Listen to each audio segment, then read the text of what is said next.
Today is the awakening ceremony for the village children's job classes, and people had incredibly high hopes for Errol since his mom was a high-class sword princess and his dad was an archmage, so he is bound to get something good. However, when it's his turn to be touched by the priest, instead of seeing visions of his job title, all he sees is the color white. The priest is stunned because this almost never happens, but in cases like this, it could only mean one thing. The priest announces that just like a disappointed college graduate in the job market, Errol is going to be chronically unemployed. Classes are blessings bestowed on an individual that allow you to specialize in a job and acquire skills to improve yourself, so it's a really big deal. His parents and sisters spent all morning glazing the hell out of Errol because they thought you would receive a legendary class, so imagine how shocked they were to hear that he is due to be jobless. But regardless, they do still love their boy, so they start canceling their retirement plans and tell Errol that he can just mooch off of them and live in their basement for the rest of his life if he wants. However, Errol says he has no interest in becoming a basement dweller. Everyone seems to think he's going to become a bum since he's classless, but he honestly doesn't think it's a big deal. Sure, it would have been nice to have gotten a cool job that would make him strong immediately, but he has still been learning how to use a sword with his mom for years at this point, and the fact that she hasn't accidentally killed him with her overwhelming force yet must mean he has been getting better, so he's not discouraged. Even if it's going to take more work than usual to achieve the same results as others, he's willing to keep trying until he becomes just as strong as his parents. Errol's family members are all happy to see that he hasn't lost hope yet, so they start glazing him, saying he will definitely become famous in the future. And Errol appreciates it, but he really needs to get back to training, so he heads out into the fields by himself. There he hears the sound of swords clashing nearby, so he goes to check it out and spots two children from the village in the middle of a duel to test out their new sword classes. Soon enough, one of the boys notices Errol watching them from the corner over there, and they ask him what he's doing here since this isn't a place for a classless loser like him. Errol says there are no rules against him coming here to train, so he'd just like to practice in peace, but the kids seem really intent on establishing dominance over Errol, so they say they'll be nice and show him what a sword class wielder can do. The two of them begin sparring with one another again in front of Errol. He is kind of impressed.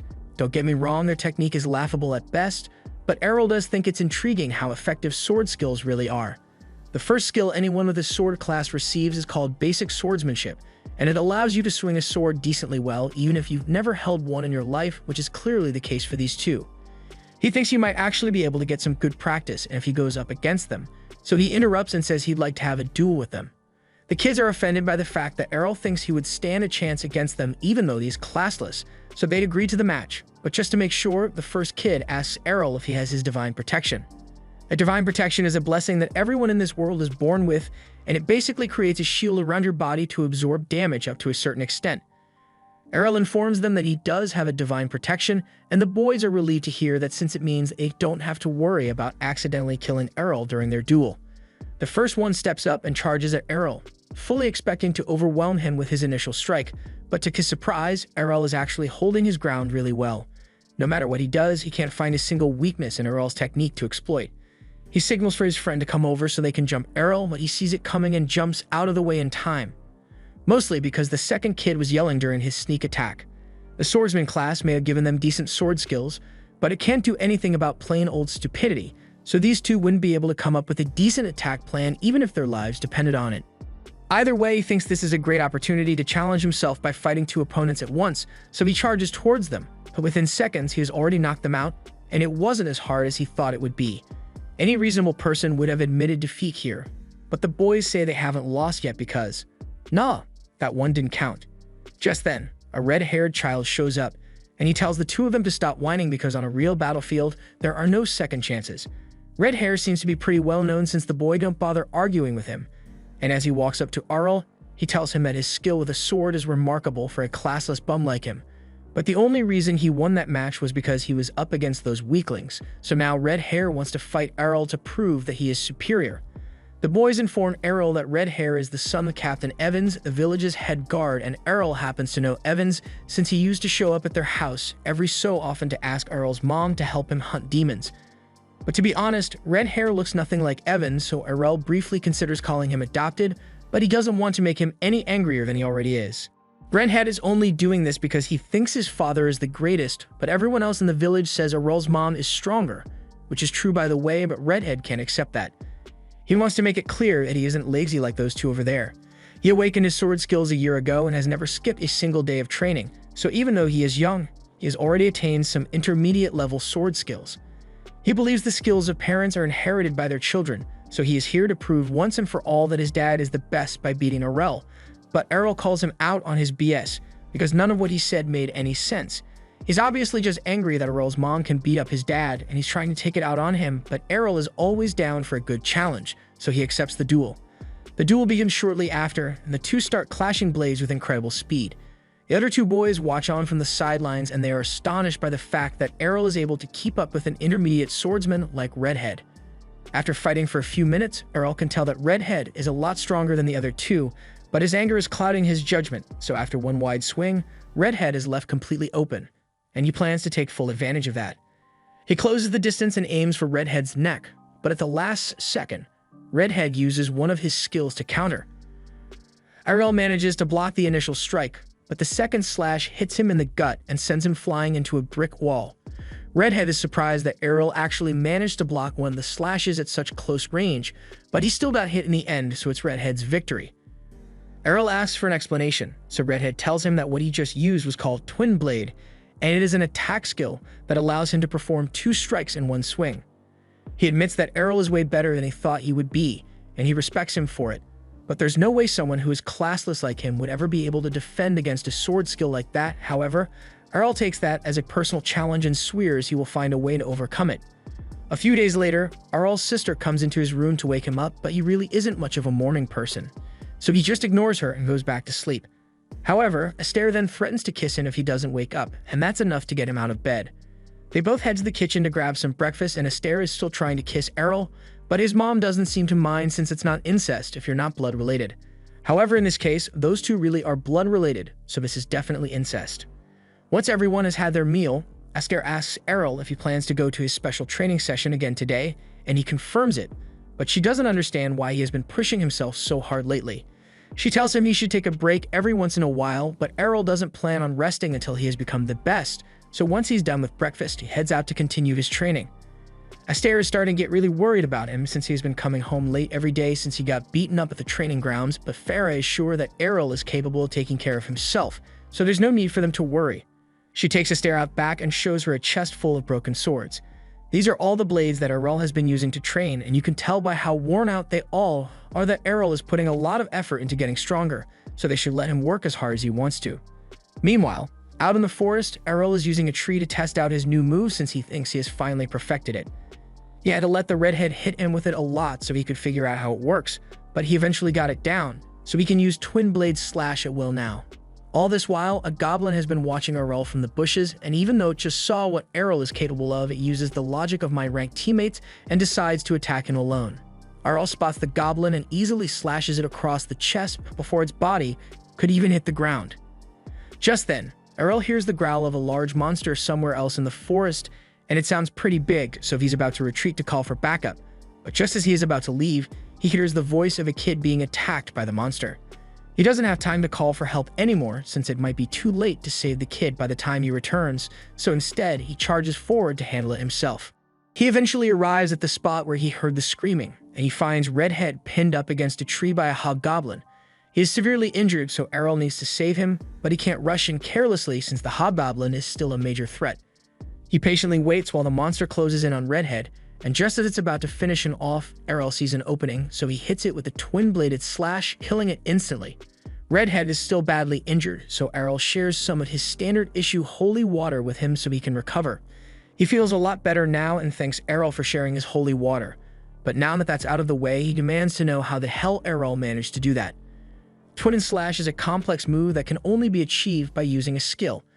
Errol admits that it definitely is complex, but all he needed to do was figure out the patterns and timing, and he was able to replicate it pretty easily. In fact, he should probably be thanking Redhead since it's only because he kept using it over and over that Errol was able to figure out how to perform the technique. Redhead can't believe it, but even if Errol was able to replicate the technique without his skill, he is still certain that his skill-based attack must be stronger, so he asks Errol to have another sparring match with him right here. The two face off against each other, and just as expected, Errol is able to match Redhead's twin slash. But not only that, he even goes a step further and throws in a third slash which catches Redhead off guard and knocked him off his feet. It's called Twin and Slash for a reason, so it should be possible for him to launch 3 slashes at the same time. But since Errol isn't using a skill to perform the slashes, so there's no real limit on how many he can perform. Redhead is floored at the realization that Errol is simply better than him, and Errol walks away confident that he has asserted his dominance. A few days later, Errol is having dinner with his family, and Farah mentions that Evans' child has decided to go to Brescia, the city of swords, to train for some reason. Errol realizes he's probably the reason the redhead suddenly decided to leave town for training, but the city of swords sounds pretty interesting, so he is considering heading there as well. A few years later, Errol eventually decides to jump on a carriage headed for Brescia, and in that same carriage he meets a man and a woman headed there as well.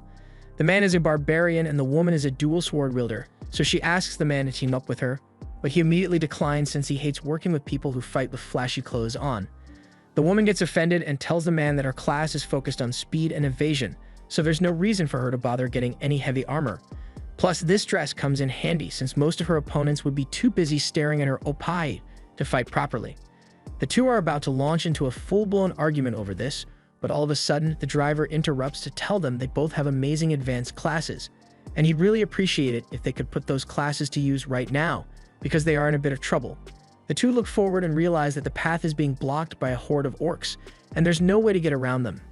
The barbarian immediately starts freaking out because it'd take an entire party to handle a horde this large, and he knows damn well that he doesn't have what it takes to solo them, so he pushes past the helpless mother and son in the carriage and hightails it out of there. The dual wielder also runs off since she has no intention of risking her life for others, so it looks like everyone else in the cart is doomed, or at least that would have been the case if Errol weren't here. He runs out to confront the horde and begins cutting them down one after another. The driver is impressed because he can tell that Errol just used the blink step skill, and it is an incredibly versatile skill, but it's practically useless if the user gets surrounded, so he wonders what Errol plans to do in this situation. As the orcs close in on him, he begins spinning around as he executes quick and efficient slashes, and the driver can't believe what he's seeing because Errol is clearly using the sword dance skill. But that's a skill exclusive to the Sword Princess class, and that class can only be obtained by women. Shortly thereafter, Errol stabs the Orc King in the head, putting an end to the battle, and all the others are incredibly thankful for his hard work.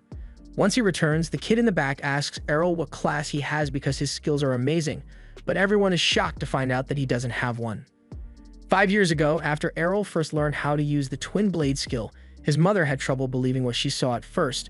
She had completely convinced herself that Errol was doomed to be a bum for the rest of his life because he was classless, but he explains that he is able to naturally learn skills through practice and hard work. On that note, he asked her if she'd be willing to show him some of her Sword Princess skills, so if he could try learning those, and after that, he'd like to head to Brescia to train for a while. However, his mother wasn't really paying attention to most of what he said because she was so overjoyed by the fact that her son isn't going to be a loser after all, so she ran inside to tell the others. Back to the present, the carriage has just arrived at the gates of Brescia, so the driver wakes Errol up and tells him they've arrived at his destination. There are a lot of swordsmen here, as well as many other advanced classes, so Errol could probably learn a lot here. But before he leaves, he asks the driver if he has an advanced class as well. He tries to avoid the question by reiterating that he's just a driver, but a regular driver wouldn't have been able to accurately identify Errol's sword skills so easily, so there's clearly something special about him. The driver eventually admits that he actually possesses the Holy Knight class, but he occasionally works as a driver to take a break from all the fighting that comes with his job. He can tell that this is Errol's first time in a big city, so he advises him to go join one of the guilds as soon as he can. Most of the swordsmen here live off winnings from the battle tournament, and you can't join the tournament without a guild. Although he warns Errol to be careful about which guild he joins because there can be some nasty ones out there. After the driver leaves, Errol heads into the city to find a guild to join, and a bunch of them seem to be recruiting, but he wants to make sure he picks the best one. All of a sudden, a blonde girl sneaks up behind Errol, and she attempts to bump into him so she has an excuse to start a conversation, but Errol's too good for that, so she ends up face-planting into the concrete. She can't believe he actually managed to avoid her without even looking, but that just means he must be really talented, so she gets up and says she has an offer for him. Basically, she asks Errol to join her guild and pulls out an enrollment contract for him to sign, but he immediately tells her he's not interested. Sure, he wants to join a guild, but if she's using desperate tactics like this, then her guild must suck big time.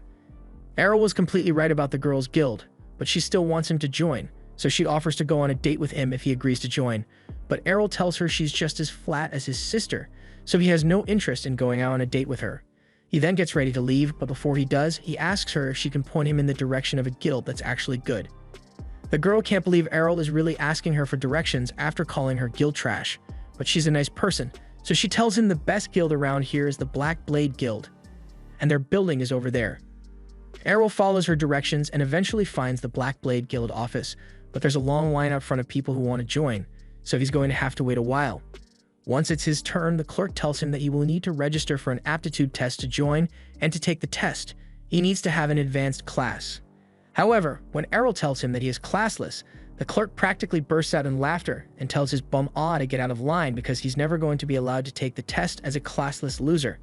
Errol asks him if he could make an exception just this once since he's sure he'd be able to pass the test if they let him take it, but the clerk tells him rules are rules, so Errol is forced to leave.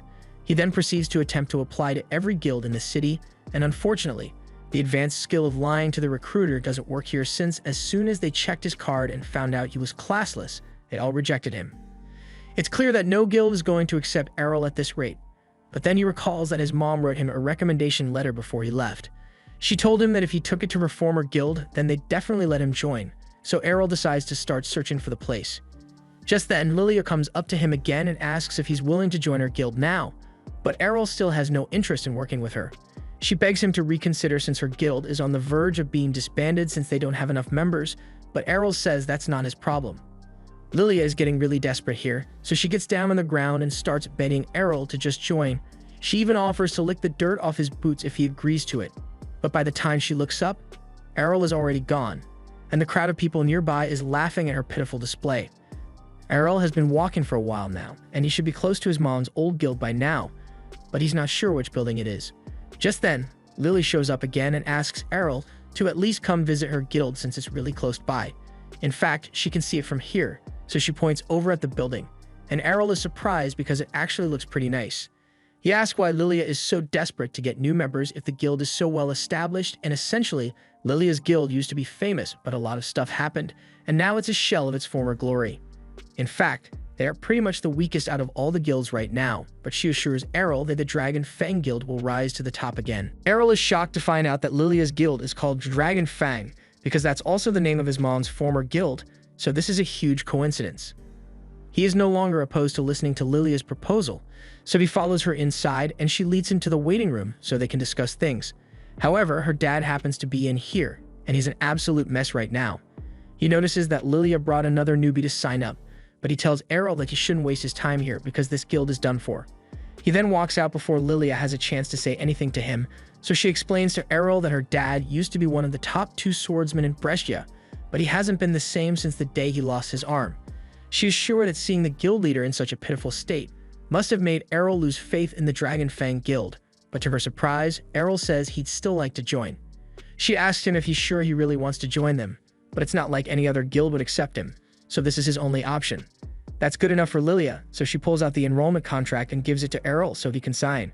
Once that's done, Errol is officially a member of the Dragon Fang Guild, but Lilia realizes that she never actually asked him what his class was, so she looks at the form Errol filled out and sees that he wrote classless down.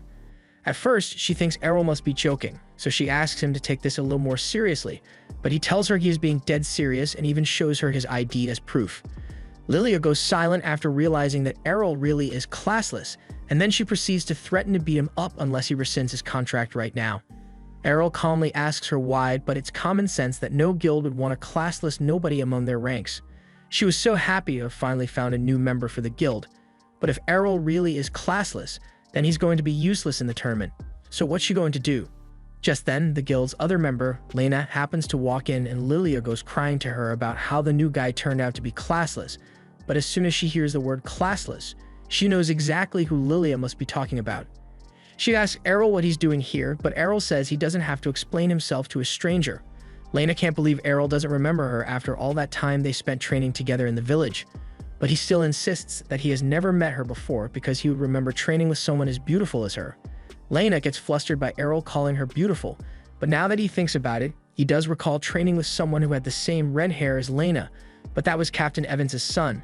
Lena tells Errol that Evans only ever had a daughter, and that daughter is her, so he now realizes that she really was the redhead he trained with back then.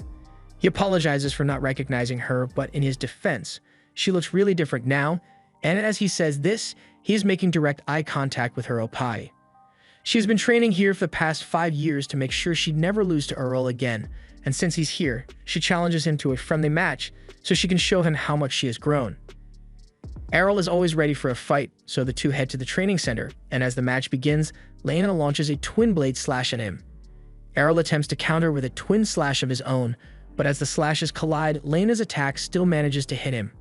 He doesn't understand what just happened, so Lena explains that while he may be able to copy her skill, she has gotten a lot stronger thanks to her training, so her attacks are at least 5 times stronger than his. Errol is impressed by how much Lena has grown, but if strength is her main advantage, then he just needs to avoid getting hit. Lena charges in to attack again, but when she strikes at Errol, he dodges her attack so fast that it leaves an afterimage. She recognizes this as the Supreme Shadow Sword skill, and she can't believe Errol managed to learn something like that on his own, but he basically just learned how to move really fast. Now there's no way Lena can lay a finger on Errol, and soon after, he knocks her out by countering one of her attacks and redirecting the force back at her. Errol is clearly the winner of the duel, and Lena tries to act like it doesn't bother her, but she starts bawling her eyes out as soon as she leaves the room because she can't believe Errol is still stronger than her after she spent 5 years training. Errol and Lilia decided to give Lena some time to cool off, so they head back to the meeting room, and once they're there, Errol asks Lilia for a little more detail regarding the guild's situation. Long story short, she explains that their guild is in a lot of debt, and they need to win the next tournament to get enough money to pay it off, but at least 3 members are required to participate, which is why she was so desperate to get someone to join. Given the circumstances, Errol wonders why Lena chose to stick around this long, so Lilia explains that when Lena first arrived in the city, all the big guilds rejected her because they didn't want to have to train a kid, but Lilia's dad took her in spite of her age, and ever since then, she has been a loyal member of the guild. Anyway, regarding the guild's current situation, Errol doesn't think they need to worry too much since everything will be resolved as long as they win the tournament. Granted, they'll have to fight teams of 5 with a team of only 3, but he enjoys a good challenge. The next morning, Earl wakes up and meets with Lena and Lilia to discuss the next step for the guild, and now that everyone is here, Lilia announces that since Dragon Fang has finally acquired 3 members, they have enough people to participate in the team battle, so they will be entering the guild competition this weekend. She goes on to explain that the tournament is organized in one-on-one elimination rounds, and each team is limited to a maximum of 5 members. Lena is a little worried since they'll be going in with only 3 members, but Lilia assures her that it shouldn't be too hard since she and Lena are both B rank, so as long as they don't get sent up against an A ranker, they should be fine. This is the first time Aurel is hearing of this ranking system, so Lilia gives him a quick rundown and explains that there are a total of 4 ranks detailing the strength of an individual swordsman. Out of the 500 swordsmen in Brescia, there are only around 20 who are classified as A rank, while Lena and Lilia fall in B rank. Aurel isn't ranked yet, but since he was able to beat Lena, Lilia assumes he must be at least B rank as well, so as long as they don't get unlucky with the match placements, they have a decent shot at winning. Speaking of which, the match brackets should have been posted on the Colosseum's notice board by now, so Lilia says she's going to take a look at them right now. In the meantime, Lena gets up to go do some training until Lilia gets back, but before she could leave, Errol calls her back because he has a favor to ask.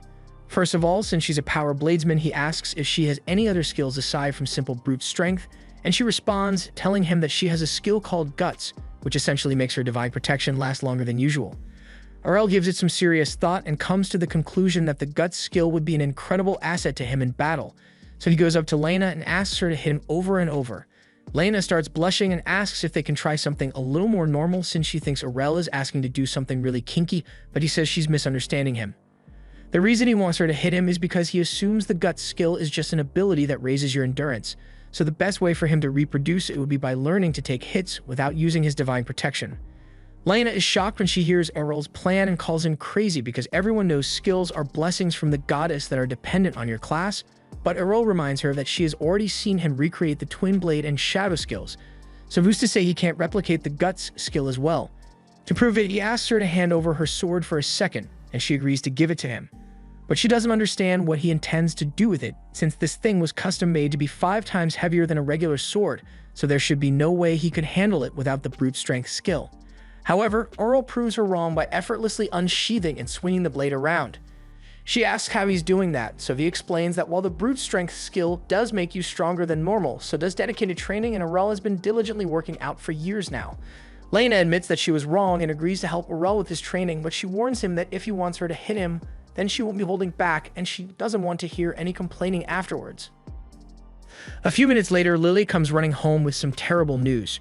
She just checked her tournament bracket, and of all the teams that they could have fought, the organizers set them up against the Black Blade Guild, and those guys have 8 A rankers on their team. Even so, Lilia still remains confident that she and the others will be able to come out on top, but now that she's done with her speech, she realizes that Lena has been beating Errol up for a while now. Lena defends herself and says he was the one who asked her to do this, and despite his severe injuries, Errol doesn't seem all that bothered, so he gets up and asks what's for lunch. The day of the guild competition finally comes around, and once the group arrives for their match, they overhear a pair nearby talking about how unlucky Dragon Fang was to be matched with Black Blade. They remember that Dragon Fang used to be one of the top guilds, but they aren't willing to risk their money on some underdogs, so they are betting it all on Black Blade. Lilia is offended that those guys think Dragon Fang is going to lose, so she starts heading over there to give them a piece of her mind, but Lena holds her back because it's not worth getting in trouble over. Errol couldn't care less about whether the people believe he will win or not, but he's surprised to find out that gambling is allowed here. Lena explains that all matches at the Colosseum can be bet on, and as things stand, the odds on their match are 20-1. Lilia is mad because that means no one expects them to win, but she says this could be a great opportunity to make even more money. If they don't win, their guild will be screwed either way, so she decided to take out another loan using their building as collateral so she could bet on their match. And Errol now understands how the guild got into so much debt in the first place. Just then, Lilia hears a man laughing at her from behind, so she turns around to see who it is, and to her annoyance, she finds Jorg, a guildmaster of Black Blade, standing there. She asks him what he wants, so Jorg tells her he's just here to wish them luck since he hates seeing how his former rival guild has fallen on rough times. He even heard that they were desperate enough to accept a classless loser as a member. Lilia tells him that's none of his business, but Jorg says he went through a lot of trouble to make sure their guilds would be facing each other in the tournament, so of course he'd want to know who Dragon Fang has on its roster. Lilia can't believe Jorg rigged the matches just so he could fight Dragon Fang, but he says he's actually doing them a favor since going up against a popular guild like Black Blade has garnered a lot of attention for them. So they stand a chance of earning a lot of money if they win. But that's only if they manage to pull off a miraculous victory against Black Blade's A-rankers. A little while later, it's time for today's main event, so Errol and the others walk out into the arena. They take a look at the list of combatants for Black Blade, and Errol is surprised that the guildmaster didn't join in since he seemed personally invested in crushing them in this match. He wonders if Jorg might be taking it easy on them, but Lilia and Lena point out that Black Blade's lineup is full of their strongest A-rankers, so it's going to be an insanely tough battle. Upon hearing that, Errol gets excited since it means he will get a chance to see a lot of new skills. But Lilia reminds him that the fate of Dragon Fang is hanging in the balance here, so he had better take this seriously. Once the match officially begins, the announcer introduces Black Blade's first combatant, the fencer Gio. But when she begins introducing Dragon Fang's fighter, she pauses for a second, because according to the roster, she's supposed to introduce someone named Errol who is classless, but that can't be right. The crowd begins to murmur amongst themselves because they can't believe a classless loser actually decided to join the tournament, and Gio feels personally insulted by the fact that he has to fight a weakling like Errol. As soon as the match begins, Gio uses Blink Dash to close the distance and stab Errol through the chest, but to his surprise, that turned out to be an afterimage from Errol's shadow skill. He isn't sure how Errol is able to use such a skill when he is classless, but he adapts quickly and begins thinking of a strategy to deal with the afterimages. However, he made a fatal miscalculation because he had thought Errol was limited to only 3 afterimages, and after he had taken out 3 of the clones, he let his guard down, allowing the real Errol to swoop in and deal a finishing blow. Gio falls to the ground unconscious, and the crowd goes wild at the unexpected turn of events. Both Lilia and Lena had faith that Errol would win, but Lena never could have expected that he wins so easily, and everyone in the crowd is just as surprised. But Errol, on the other hand, is far more concerned by the fact that he wasn't able to figure out how Gio's thrust skill works while he was fighting him, so he's going to have to work on it later. Errol's next match is against a dual swordsman, and as the boy charges at him, Errol easily blocks the initial strike and counters with a twin-blade slash that knocks him off his feet in one fell swoop, earning him yet another victory. The third competitor he has to go up against is a barbarian, and since Errol has only fought swordsmen up to this point, he tries surprising him with a kick, but he was nowhere near fast enough to catch Errol off guard, so he blink dashes behind the barbarian and slashes him across the neck to end the match. Lena can barely believe that Errol really just eliminated the third A-ranked fighter all by himself, but Lilia is really excited because if they are lucky, Errol might be able to win all 5 matches on his own.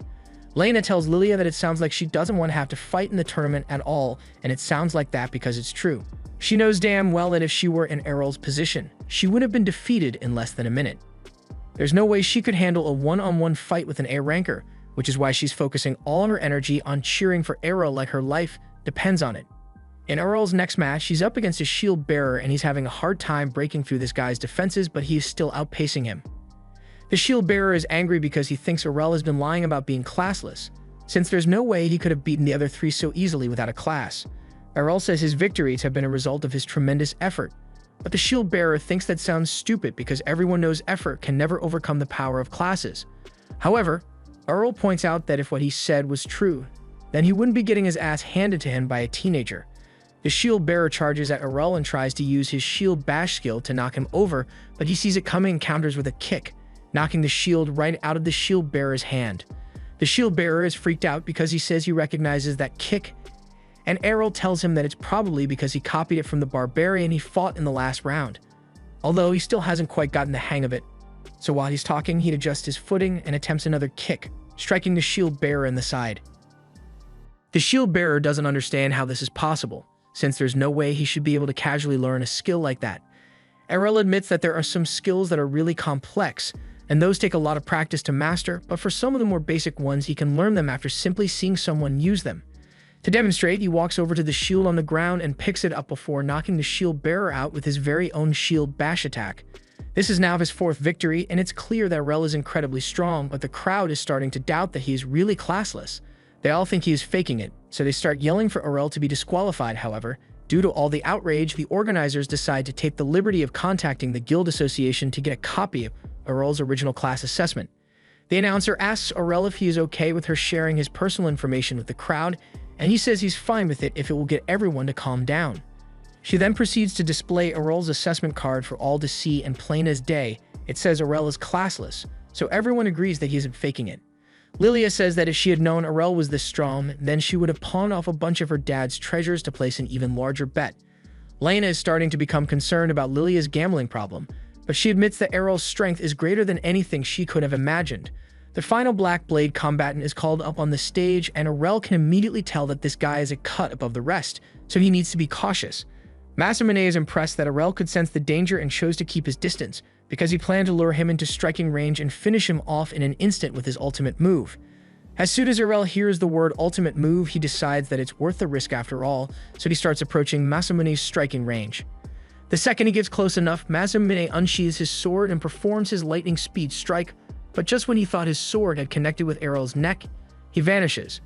He doesn't understand what just happened, but Errol simply appears behind him and explains that while Masamune is incredibly fast, he was trained by someone who's even faster, so his reaction speed is on a different level. He then uses the ultimate skill he learned from his mom, the Piercing Tempest. After being hit, Masamune is knocked unconscious, so Errol is declared the winner, and both Lena and Lilia look at each other in shock because they can't believe they won without having to do anything.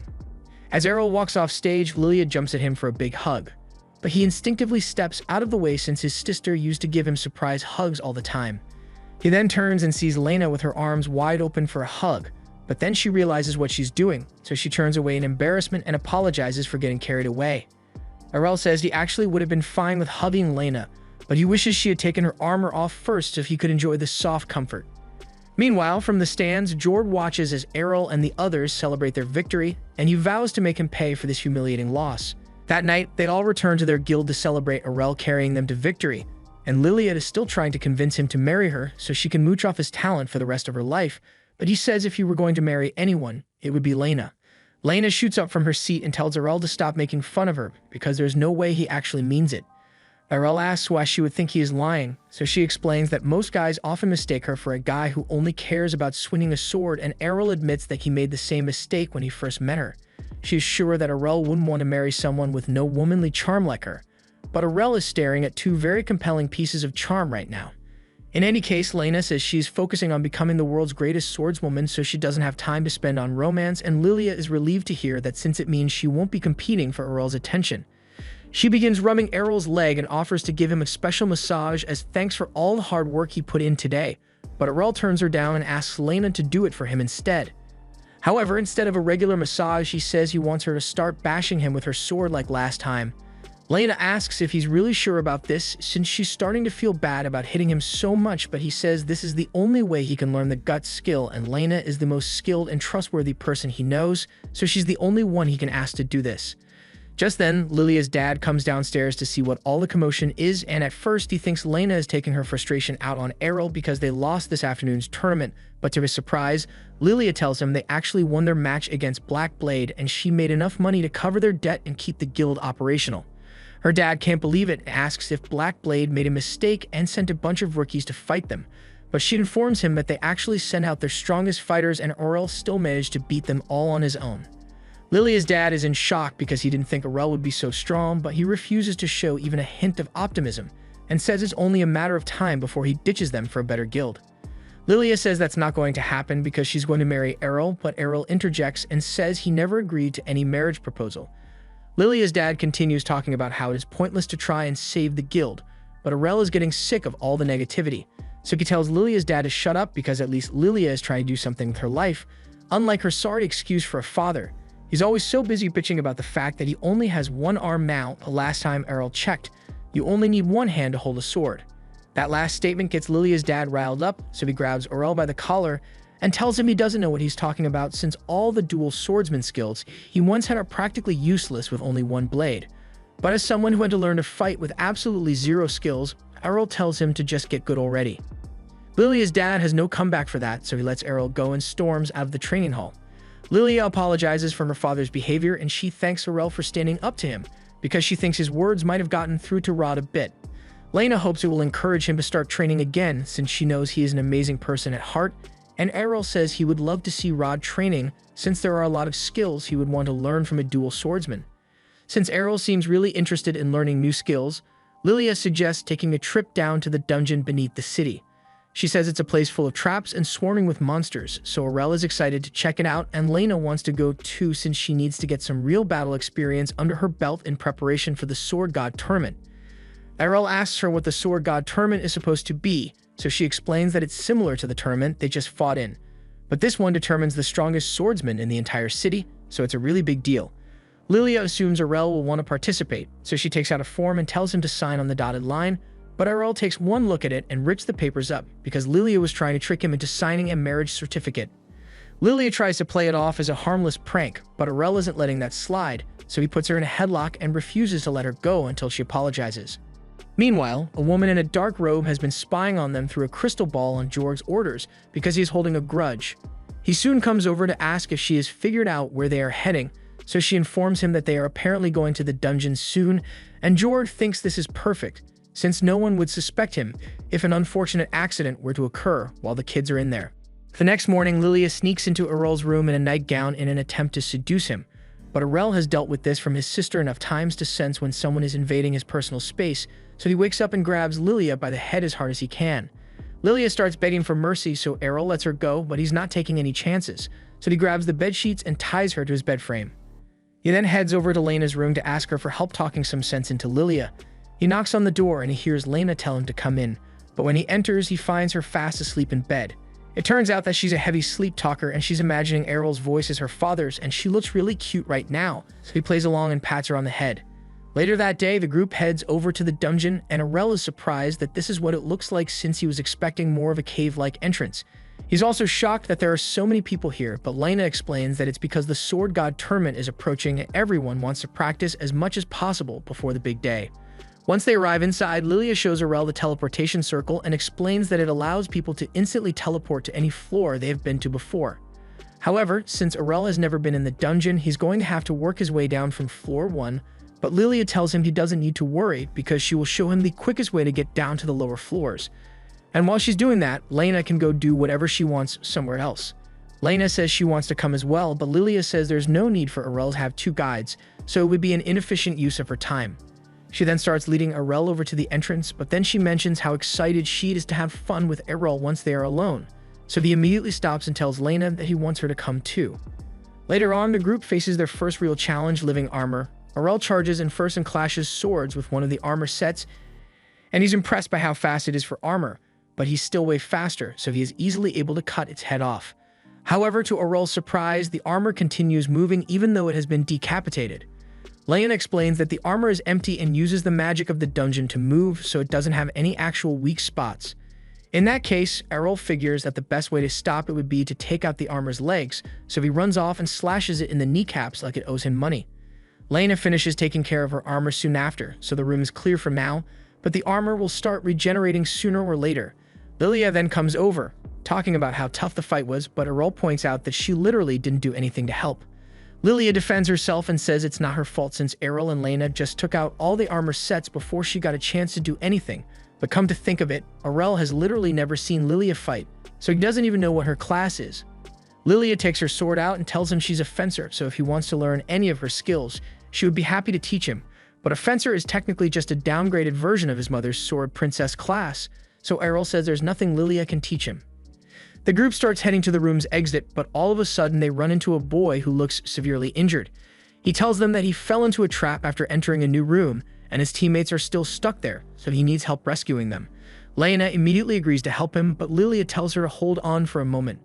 However, not because she thinks the guy is suspicious, it's because she wants to get paid first. She has a motto of never doing things for free, so she tells the guy to cough up some dough if he wants them to save his friends, and he reluctantly gives in to her demands, so Lilia is now completely on board with helping him. However, while the others are okay with it, Errol thinks this whole thing is sketchy because he seems awfully mobile for someone with so much blood on him. Lilia brushes it off and says not everyone is as strong as Errol, so the guy probably just took a few unlucky hits while he was escaping. Errol still has his suspicions, since if he had lost as much blood as this guy, he wouldn't be able to stand, much less walk, so he is certain the guy's injuries are fake. He's not sure what kind of trap the guy is planning, but he thinks it'll be a good challenge, so he decides to just go along with it. The guy leads them to the entrance of a secret room, and they find a pool of blood in the middle, but no sign of the boy's missing friends. Lena wonders if they are too late, but Lilia is much more concerned about the random coin she spots on the ground, so she rushes to pick it up, inadvertently activating a teleportation circle. The guy begins laughing because his job here is done since he has successfully led the group into the trap, but he failed to realize he was also standing inside the circle, so he gets caught in the trap as well. A moment later, the group finds themselves on a different floor, and neither Lena nor Lilia recognizes this place, so this must be one of the deeper floors. They then hear the guy who tricked them saying it's not fair that he got caught in the trap too, and Lilia is about to give him a beatdown as payback, but she accidentally kicks her coin out into the middle of the room, causing a metal knight to appear. The guy looks terrified and explains that he was paid to trick them into a teleportation trap that would send them to the bottom of a dungeon where they'd have to face a sword god. And that night over there is the sword god in question. Lilia and Lena think the guy is bluffing since sword god classes are only a myth, but a moment later the knight unsheathes its sword and launches a slash that nearly takes the guy's head clean off. The knight then targets Errol and knocks him into a wall with a lot of force, but thanks to all his endurance training with Lena, Errol is able to withstand it with minimal damage. He then strikes back at the knight, but it uses an advanced version of Dash Divine Step to back away. Errol is certain that this is a real sword god, but rather than being worried, he sees this as a good opportunity to go all out and test all his skills. He then uses Divine Step to close the distance and clash swords with the knight, but the knight activates a Divine Presence ability in retaliation. This ability normally restricts the movements of everyone in the area, but Errol is unaffected because he spent a lot of time training with his mom to learn how to counter it. At the time, he could barely stay on his feet, but now he is able to jump out of the way of the knight's attack and dice it to pieces with his infinite break slash. Now that the battle is over, Errol drinks some holy water to recover, and while he is resting, Lena and Lilia ask him how he knew about the sword god skills when even they had never seen it before. He explains that he learned it from his mom, and while she usually limits herself to the moveset of a sword princess, she's actually a sword god. That sounds hard to believe, but Lena knows Errol wouldn't lie about something like that, so she believes him. However, she doesn't understand why his mom would pretend to be a sword princess in the first place. He says his mom just didn't want all the attention that would come with it, so she kept that part a secret. Back on the surface, Rod has just found out about the trap Jorg set, and he is heartbroken by the thought that his daughter might be dead. But to the surprise of both Rod and Jorg, Errol and the others all walk into the bar laughing like nothing happened. Rod is relieved that Lilia is alright, and Jorg can't believe they managed to survive against a sword god. Lilia smirks, telling Jorg that Errol easily defeated it. But that's not all, since they already got the kid to confess that Jorg was the one behind the whole trap. Jorg begins panicking a little over the fact that he was caught, but then he remembers that there are no laws in the dungeon, so he can be arrested for any crimes committed in there. He confidently walks out, telling them there's nothing they can do about it, but as soon as he gets home, he starts trashing his room because he can't believe a kid like Arel is so much better than him. All of a sudden, a sword in his room starts talking to him, and it promises to help him achieve his goal if he sets it free. The next day, Lilia and Lena are sitting in the lounge, and Lilia looks really worried because the preliminary pairings for the tournament have been posted, and she just found out she's going to have to go up against Arel, so there's no way she's making it to the finals now. Arel tells her not to feel too bad about it, since her chances of winning the tournament at her skill level were already pretty slim. But that doesn't make her feel any better. Fortunately for Lena, she's not in Arel's section of the preliminaries, but she's still going to have to face a lot of tough opponents, so she needs to do her best if she wants to make it past the preliminaries this year. Lilia also intends to give it her best shot even though she knows there's no way she's beating Arel, so she says she is heading down into the dungeon again to train today. She asks Arel to come along since she wants him there for protection in case something bad happens, but he doesn't really feel like dungeon diving again. Just then, Rod comes out to see what's going on, and after learning that Lilia plans to head into the dungeon again, he warns her to be extra careful because there's no telling when Jord might set another trap, and he doesn't want to lose her. Lilia can see that her dad is really concerned about her, so she assures him that she will keep her guard up at all times, and hearing that is a huge relief for him. Arel is surprised by Rod's sudden behavioral change, but after nearly losing his daughter to Jorg's cruelty, he realized that he can't let himself remain a weakling just because he lost an arm, so he has decided to begin training again. Sometime later, the day of the Sword God Cup preliminaries finally arrives, and a huge crowd has gathered to see all the swordsmen and women face each other. Lilia ended up losing her first match against a random guy despite all her training, and she is really upset about it. Arel tries to comfort her by saying her failure was inevitable, so there's no need to beat herself up about it, but again, that doesn't make her feel better in the slightest. Arel has won all his fights up till now, so the next match for this bracket will be the finals, and while Lilia is aware of how strong he is, she warns him to keep his guard up because the woman he will be facing has a lot of unique skills. Arel wonders what Lilia means by unique skills since he thought he had seen pretty much all the skills from the dungeon. However, Lilia explains that so far, Arel has only encountered swordsmanship skills, but that woman has the magic swordsman class, meaning she can enchant her blade with magic as she fights. Arel is surprised that there are no rules against using magic since this is meant to be a swordmanship tournament, but then again, it doesn't really bother him. He walks out onto the stage, and the first thing the girl says is that being a magic swordsman is allowed by the tournament, so she doesn't want to hear any excuses about magic being against the rules after she wins, and Arel says he's always ready to face a good challenge. The match begins, and the girl begins spamming fireballs, forcing Arel to jump around the ring to evade them all. He tries charging at her so he can strike the girl up close, but she parries the attack and proceeds to launch another fireball at point-blank range to force Arel to back off. By this point, Arel has gotten a solid feel for what the girl is capable of, and he admits that it must be pretty convenient to be able to attack at both long and short ranges like that. But at the end of the day, he says her skill level is only mid-tier because she hasn't truly mastered either magic or her swordsmanship. She's just spamming attacks. The girl gets offended and tells Arel he won't be saying that once she uses her ultimate technique on him.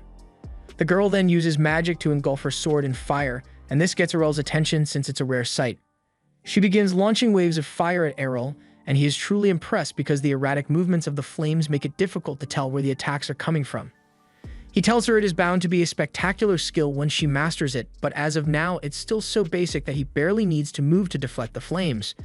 If the girl's swordsmanship were at least as good as Lilia's, then he might have actually had trouble dealing with the flame sword skill, but she just came here hoping to beat the competition with sheer firepower, so it won't take much to beat her.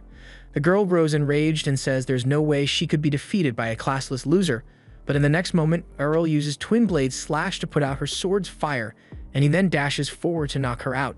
With this, Arel has been declared the winner of this section of the preliminaries, but the only thing on his mind right now is whether there's some special training he can do to learn how to use magic as well. A few days later, Lilia wakes her dad up from a nap and tells him it's time for Arel's match in the Sword God Cup, but Rod says he's not going. Lilia starts pulling his arm and begging him to get up because their guild already has registered seats, but he absolutely refuses to attend the tournament. Lilia asks him if it's because he's worried he might run into Jord there, but he says that's not it. He explains that a few days ago, he started training again, and it made him realize how rusty he'd gotten. It might even be a challenge for him to win the Sword God tournament in his current state, but hearing her dad talk about winning the tournament like it's the bare minimum really pissed Lilia off because she couldn't even qualify for it. She tells him he's coming to the arena today whether he likes it or not, and she drags him off the couch so he can get dressed. Once Rod is ready, he and Lilia start heading towards the arena, and as much as he was fussing about not wanting to go to the tournament, Lilia knows he would have gone to watch in secret anyway since he never misses an opportunity to see his guild members perform well, and Rod can't deny that. Meanwhile, over in the arena, Lena is fidgeting in her seat because she's really nervous about her match. Aurel eventually pops up and asks her if something is wrong since he has never seen her so anxious before, but Lilia says she can't help it because this is the biggest tournament in the city, and to make matters worse, she won't find out who her opponent is until the start of her match, so there's no telling what kind of fighter she'll be up against. Just then, the announcer informs everyone that the first match of the day will be between last year's winner, George the Sword Emperor, and Errol. Aurel is surprised that he's going to be fighting Jorg first, but he's always ready for a good fight, so he heads out to confront Jorg. However, as Jorg steps out into the arena, everyone is shocked to discover that he somehow found a way to make himself even uglier than he was before. And Aurel can sense some sinister energy coming off of him. Rod and Lilia are in the stands, and Lilia wonders why Jorg looks like a monster now, but her dad can tell that something is seriously wrong here. Just then, he notices the sword in Jorg's hand, so he yells for Aurel to stay away from him at all costs because that blade has a powerful demon sealed within it. The demon is surprised because it didn't think anyone would be able to recognize the sword so quickly, and it's clear that it has already taken full control of Jorg's body. The legend says the blade that the sword god used to kill the demon was cursed with a grudge, so the soul of that demon now resides within it, but that sword was supposed to be sealed within the royal vault, so Rod doesn't understand how Jorg could have gotten his hands on it. The demon says it was only a matter of time before some ignorant idiot came looking for power and set it free, and that idiot was Jorg, so now the demon, Durgelda, plans to wreak havoc on the world. Though I have no idea why he chose to patiently wait for the tournament to start before making his appearance if he just wants to destroy the world. Lena can't believe Durgelda is really here, since she learned in history class that this demon was summoned by an evil deity in ancient times to burn the world down, but everyone just thought it was a myth. Everyone begins to panic once they realize this isn't a joke, so they all start running out of the arena, and Durgelda is loving all the shrieks of pure terror. However, before anyone could make it out of the stadium, Durg cast a barrier, trapping them all inside. No matter how hard they try, none of them can escape, and Durg plans to take his time slaughtering them all. But then he notices Aurel squared up for a fight. He finds it amusing that a brat like him is dumb enough to raise his blade instead of begging for mercy, but Aurel says he is confident that he can win this fight. After all, a long time ago, Durg was defeated by a sword god, so he isn't invincible. Durg admits that it's true that he was defeated by a sword god in the past, but based on Jorg's memories, there is no living sword god right now, so there's no one to stop him. Aurel tells Durg that he was wrong about two things just now. First of all, there is still at least one sword god alive in this time period, and two, even though Aurel isn't technically a sword god, he is still confident that he can beat Durg. Durg begins laughing because he thinks Aurel must be delusional, but it stops being funny real quick once Aurel uses Divine Step to close the distance and nearly takes Durg's head off. Durg can't believe his eyes because only a sword god should have that ability, so he demands to know how Aurel acquired it, but he isn't interested in talking right now. He begins relentlessly attacking Durg, but Durg suddenly gets a smirk on his face once he realizes that he is in the body of a sword emperor, so his sword strikes are incredibly powerful. He jumps into the air and lands a direct hit on Aurel's shoulder, slamming him into the ground, but to Durg's shock, once the dust clears, Aurel is perfectly fine. He doesn't understand how a kid could manage to shrug off such a powerful attack, but Aurel just says his training for the guts skill is finally starting to pay off. Durg is starting to get nervous because nothing he tries against Aurel is working, and at this rate, it will only be a matter of time before he is defeated. Soon after, Aurel uses the Infinite Break skill to attack Durg hundreds of times in a single second, and it is way too much for him to handle, so he is eventually overwhelmed and Aurel stands victorious. Jorg's body is completely out of protection, and he is confident that Durg shouldn't be able to attack anymore, so he starts walking away. Meanwhile, Durg is internally saying every curse word in the book because he doesn't want to be sealed away again, but he knows there's no way he can beat Aurel.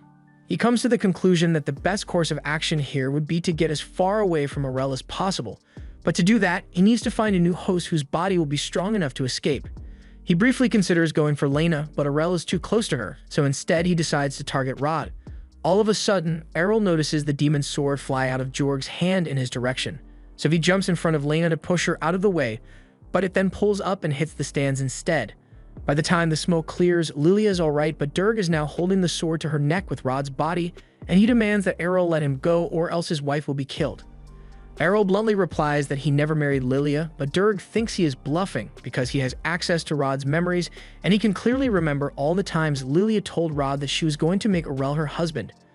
Aurel suddenly doesn't feel like saving Lilia anymore, so he gets ready to attack anyway, but Lena tells him to stop because Lilia is still their friend.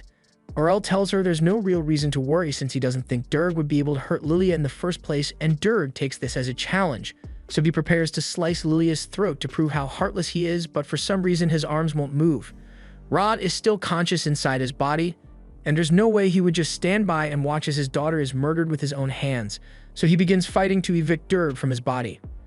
Durg desperately offers to grant Rod the power to reclaim his former glory if he relinquishes his body, and had this happened a few days ago, Rod might have fallen for the temptation, but thanks to Aurel, he now knows that anything is possible with enough hard work, so he doesn't need Durg's power. Rod regains control of his body and chucks the sword towards Aurel, who then proceeds to slice it to pieces, destroying Durg for good. But if breaking the sword is enough to get rid of him, then why the hell did anyone think it was a good idea to keep it around in the first place?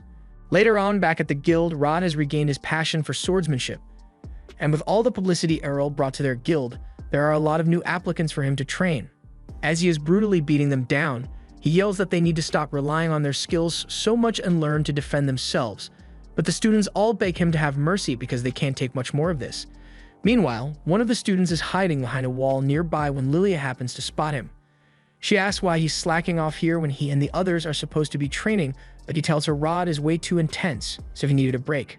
Lilia admits that her dad has become a lot more passionate about his swordsmanship since he met Aurel, and speaking of Aurel, the boy asks where he is since he hasn't shown up all day. Lilia informs him that Aurel actually quit the guild recently and Lena's gone too since she went chasing after Aurel.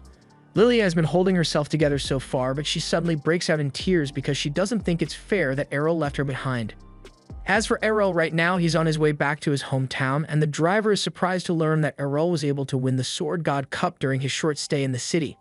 He asks if he's sure he wants to leave so suddenly at the height of his fame, but Aurel says there's nothing more for him to learn there, so there would be no point in hanging around any longer. Besides, he has been meaning to return home so he can finally test his skills because with everything he has learned, he might actually be able to defeat his mother. Back in Aurel's hometown, his mother is busy picking some flowers in the garden, so he tries sneaking up on her, but she suddenly calls him out without even looking in his direction. She says she's glad to see him again, and she can tell that he has grown a lot stronger since she couldn't sense his presence until he was within a few meters. Aurel bluntly informs her that he won the Sword God Cup, and his mom is excited to hear that because she did the same when she was a kid. However, just as Aurel is about to ask her for a duel to test his strength, she decides to establish her superiority and dashes in front of Aurel so fast that he couldn't react at all. His mom is just messing around, but if she had been holding a sword instead of a flower, he could have been in real trouble, and that's exactly why he wants to train with her again. She says she wouldn't mind sparring with him, but if they did so now, they would definitely end up destroying the house, so she invites Aurel to come to the training grounds behind the mountain, and he happily agrees. Once they arrive, Farah tells him she's excited to see how strong her son has grown and then immediately lunges at him with another divine step attack. However, after seeing her do it once, Aurel has figured out how to react to it. So he raises his sword in time and blocks her strike. He then leaps into the air and performs a combination of divine slash and twin blade slash, but Farah is able to block all the attacks before they hit her. She's impressed that Aurel was able to come up with a way to combine two skills, and Aurel asks her what skill she used to block his attack since he had never seen it before, but she tells him she wasn't using a skill. Watching her, Aurel learned not to rely too much on special skills all the time, as she was just swinging her sword normally to counter. Meanwhile, back in town, the people suddenly hear a lot of loud noises coming from the forest, and they are all frightened because they are worried it might be a powerful monster, but it's just Aurel and Farah going all out. Farah attempts to use Divine Presence to slow Aurel down, but he has already mastered that skill, so it has no effect on him anymore. Farah is impressed by how far Aurel has come, so she says she is going to pull out the big guns now, and Aurel says he's going to do the same, so they both rush forward and hit each other with infinite break. Meanwhile, Lena has just returned home as well, but there's no one around and she wonders if it might have something to do with those loud noises she heard earlier. But that doesn't matter to her because she just wants to see Aurel again. She knocks on his front door to see if he is home, but to her surprise, a little girl opens the door. She assumes this must be Aurel's little sister, so she asks her if Aurel is around, but the girl takes one look at Lena's abundant chest and she gets jealous, so she calls Lena a cow and tries to slam the door. Lena doesn't understand why the girl keeps calling her a cow, but she holds the door open and tries explaining that she just wants to talk to Aurel. However, the girl refuses to listen and tells her Aurel would never want anything to do with a cow like her. Just then, Aurel and Farah return, and Farah tells Aurel's sister to stop being rude to their guest. The girl is excited to see Errol again and runs into his arms, but she wonders why he and Farah look so beat up. Farah explains that she and Errol had a match and went a little overboard. Errol's sister asks who won, so Farah tells her Errol came out on top, and Lena is amazed to hear that since Farah is a sword god. However, Errol says the only reason he ended up winning was because Farah isn't in top form anymore since she stopped training seriously years ago, so he doesn't want to let this victory get to his head. Farah tells Errol not to say it like that since it makes her sound like an old lady, but he tells her she's still way too pretty to be an old lady.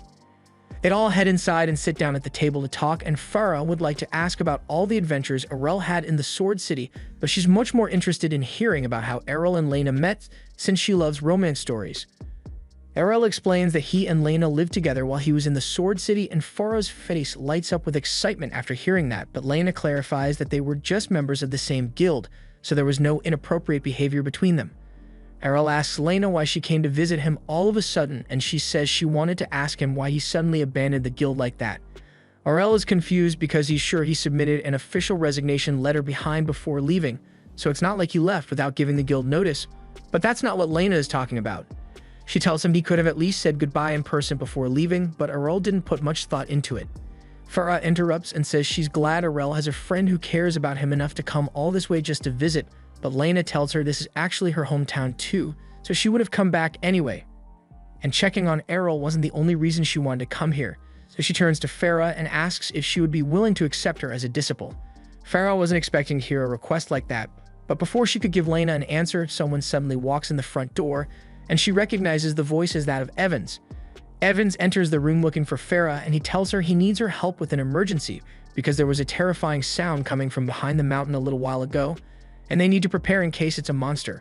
Farah and Errol immediately realize that they are the reason for the panic, but Farah knows she would get scolded if she told him the truth, so she lies and tells him she has already defeated the monster. Evans doesn't really question it since he is just relieved that the village is safe, and now that he has calmed down, he notices that Lena is here and asks her when she got back.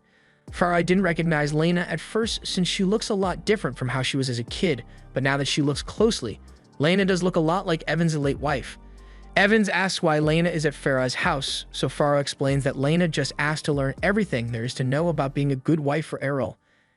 Evans breaks down in tears of joy because he thinks his daughter is going to get married soon, but she freaks out and tells him she just wanted to ask Farah to teach her how to get better at swordsmanship.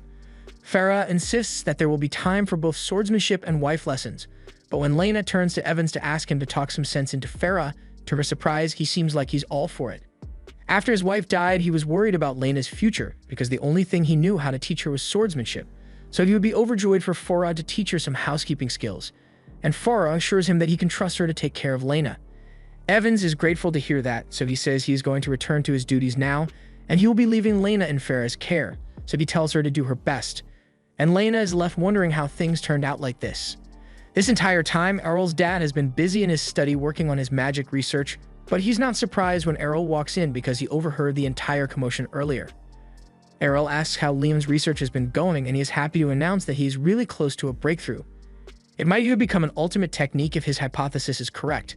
That aside, he asks Errol if it's true that he brought back a cute girlfriend, and Errol doesn't deny it, but he says he would describe her as more beautiful than cute. More importantly, he says there's something he wanted to talk about. He just defeated Farah in a sword fight, so he would like Leon to teach him magic now. However, Leon says it would be impossible for Errol to learn magic, so he should just give up on it.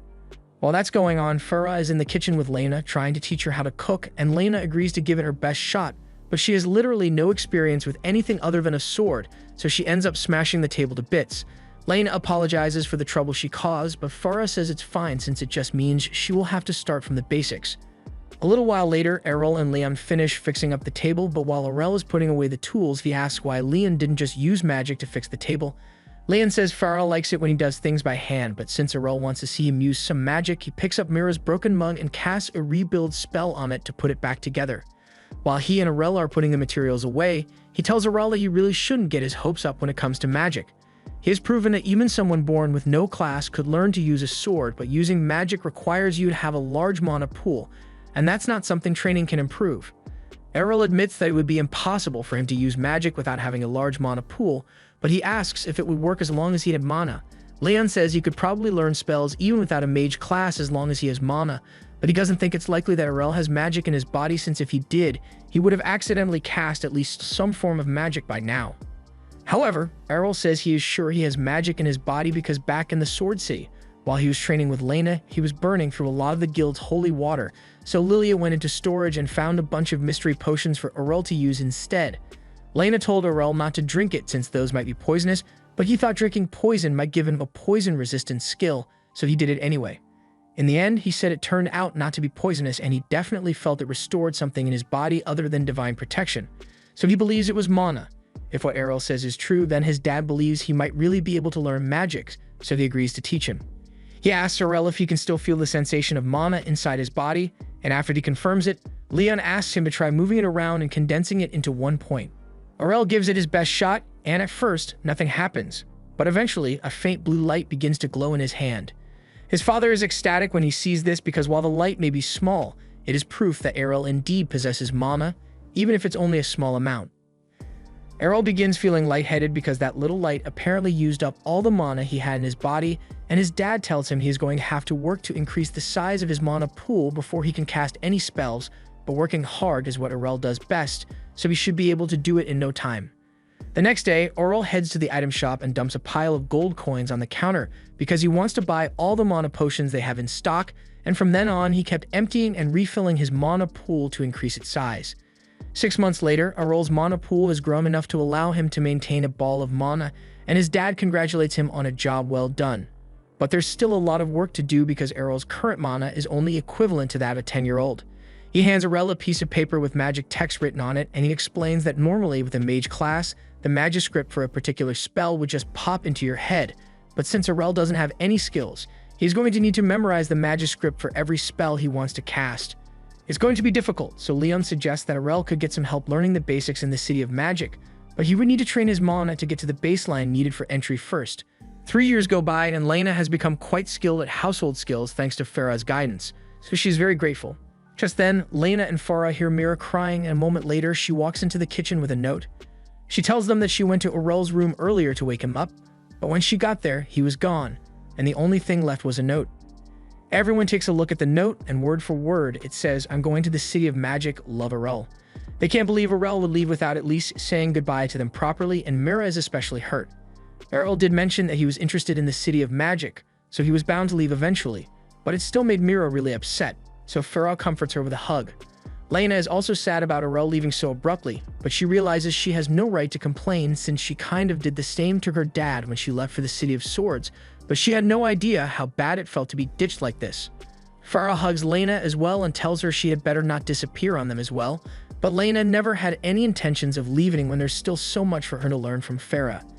Farah is glad to hear that Lena will be staying even though Aurel is gone, but while she's not particularly worried about his safety, she wishes he and his older sister Astia would show a little more concern for the feelings of others. Meanwhile, Aurel is already on a carriage heading to the City of Magic, but the driver tells him it's still going to take another 2 days to get there, so he will just have to wait. On another note, the driver tells Aurel that he's really intrigued because 3 years ago he became a sensation in the City of Swords, then disappeared and went home immediately, and now he wants to go to the City of Magic too. Aurel sits back down in his seat, and the kid sitting next to him asks if he is really heading to the City of Magic since he looks a little old to be applying to the Magic Institute. Just then, the girl sitting across from him yells at Kato to stop being rude because Aurel clearly sucks at magic and probably failed the Magic Institute's entrance exams multiple times, which is why he is going back to apply again today. Aurel is about to explain that he has never actually taken the Magic Institute's entrance exam, but Kato suddenly yells back at Kufa that she's the one being rude here, and the two begin arguing. The girl sitting next to them, Kali, tries to get them to calm down, and Aurel assumes they must all be wizards heading for the Magic Institute, but considering their age, they probably only received their magic blessings a few days ago.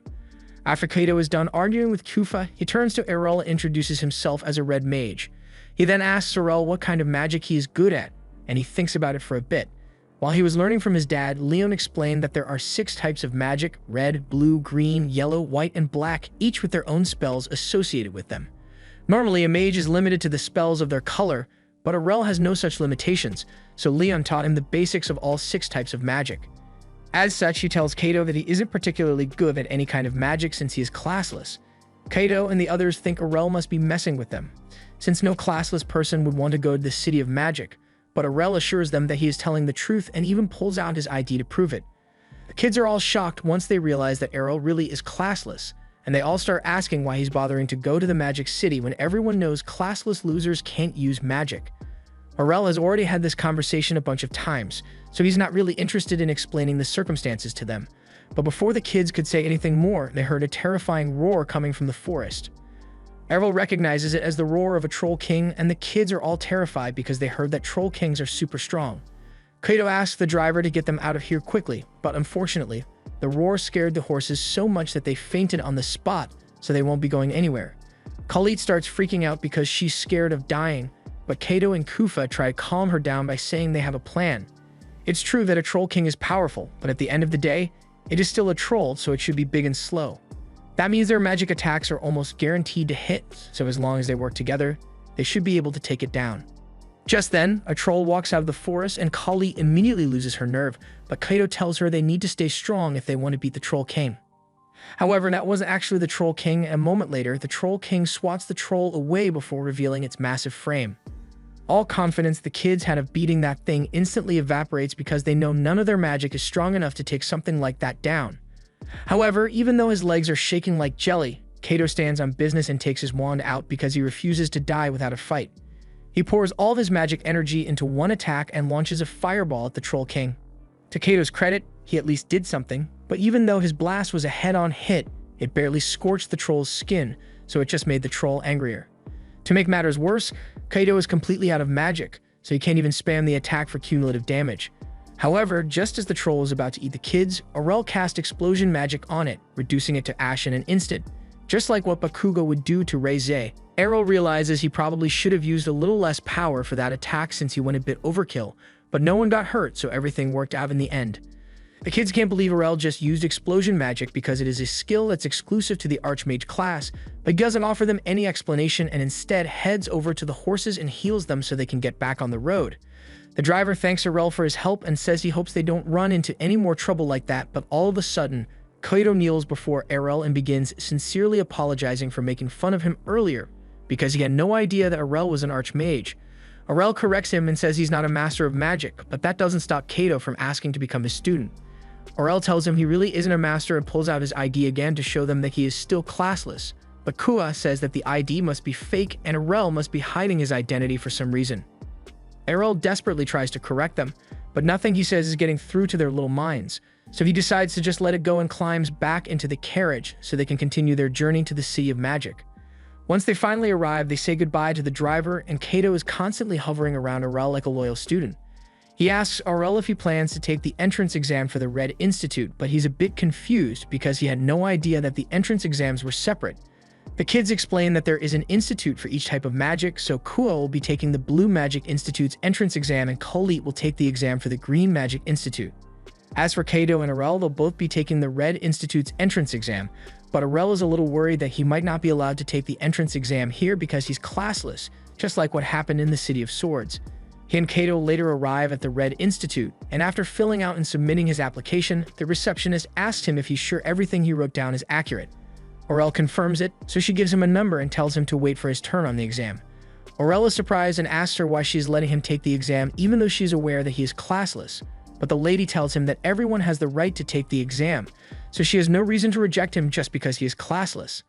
Aurel can still hardly believe that he's being treated so fairly here, but it's a nice change of pace from the usual discrimination. He and Kaito head to the examination hall together, and as they arrive, they spot a kid in the middle of casting a fireball spell at a knight. The instructor approves of the power output, so he tells the kid he passes and calls for the next applicant to step up. A blonde boy walks out of the crowd, and he jokes that it's funny all the other examinees are using beginner-level magic, and that he could do much better. The others are annoyed by his comments, but the boy is already an advanced class mage, so he has the power to back up his bragging. He asks the instructor if it's alright for him to destroy the dummy with his magic, and he is told it won't be a problem, so he readies his wand and casts an intense pillar of fire around the dummy. Everyone is amazed by the boy's level of power, and even Kaito admits that he is talented, but he says Aurel is still better. The boy takes offense to this since he is confident that no one here is as strong as he is, but he isn't childish enough to start a fight over it, so he ignores Kato's taunts. However, Aurel doesn't appreciate Kaito picking fights for no reason, so he tells him to pipe down. The boy assumes this means Aurel is acknowledging that he is superior. After all, it's not every day you meet a mage strong enough to completely melt a set of armor. However, Earl points out that the armor is still in one piece, and the boy is left speechless because he doesn't understand how it could have survived his attack. The instructor sees the confusion on his face, so he explains to him that the armor is actually made of mithril, so it won't be easy to destroy. Kato starts making fun of the boy for bragging so much even though he didn't actually destroy the armor, but Errol smacks him on the head because he has no right to make fun of someone else's strength when he is weaker. It's Errol's turn to take the exam next, and this is his first time testing his magic on mithril, so he decides to go all out for once. He prepares his wand, and after gathering the necessary magic, he casts the eruption spell on the armor. Initially, it doesn't look like much happened since the only thing the kids could see was a thin line of fire that hit the armor, so the boy starts joking that Errol must not be as good as Kato chalked him up to be. However, a second later, the center of the armor begins to glow red and it melts into a puddle of molten mithril in an instant. The boy can't believe what he just saw because the eruption spell shouldn't be strong enough to melt mithril, and Errol tells him he's right, but before he cast the spell, he made a few changes to concentrate the power in a single point, and that raised the heat enough to melt the mithril. The boy is stunned when he hears that Errol tweaked his spell because he didn't even know that was possible, but now that Errol has passed the test here, he decides to head over to the Blue Institute's entrance exam. There he finds Kua, who has just passed her test by hitting the armor with a water ball, and she is shocked to see him here since she thought he was applying at the Red Magic Institute. The instructor then calls for the next examinee, which happens to be Errol, so he steps up and casts a few dozen ice spikes, shattering the mithril armor in one go. He then turns and starts walking away because his next stop is the Green Institute. However, as he is walking up to the building, he notices Colette on the floor outside, so he goes over to ask her if something is wrong. She is surprised to see him here, but when he asks why she's crouched outside like this, she tells him that she's so nervous that she can't even bring herself to head inside and register for the exam. She's the kind of person who doesn't perform well when she's under pressure, and usually Kato and Kuo would help calm her nerves, but they aren't allowed to join her in the exam hall. She asks Errol what he usually does when he gets nervous, but in all honesty, Errol has never felt nervous before in his life.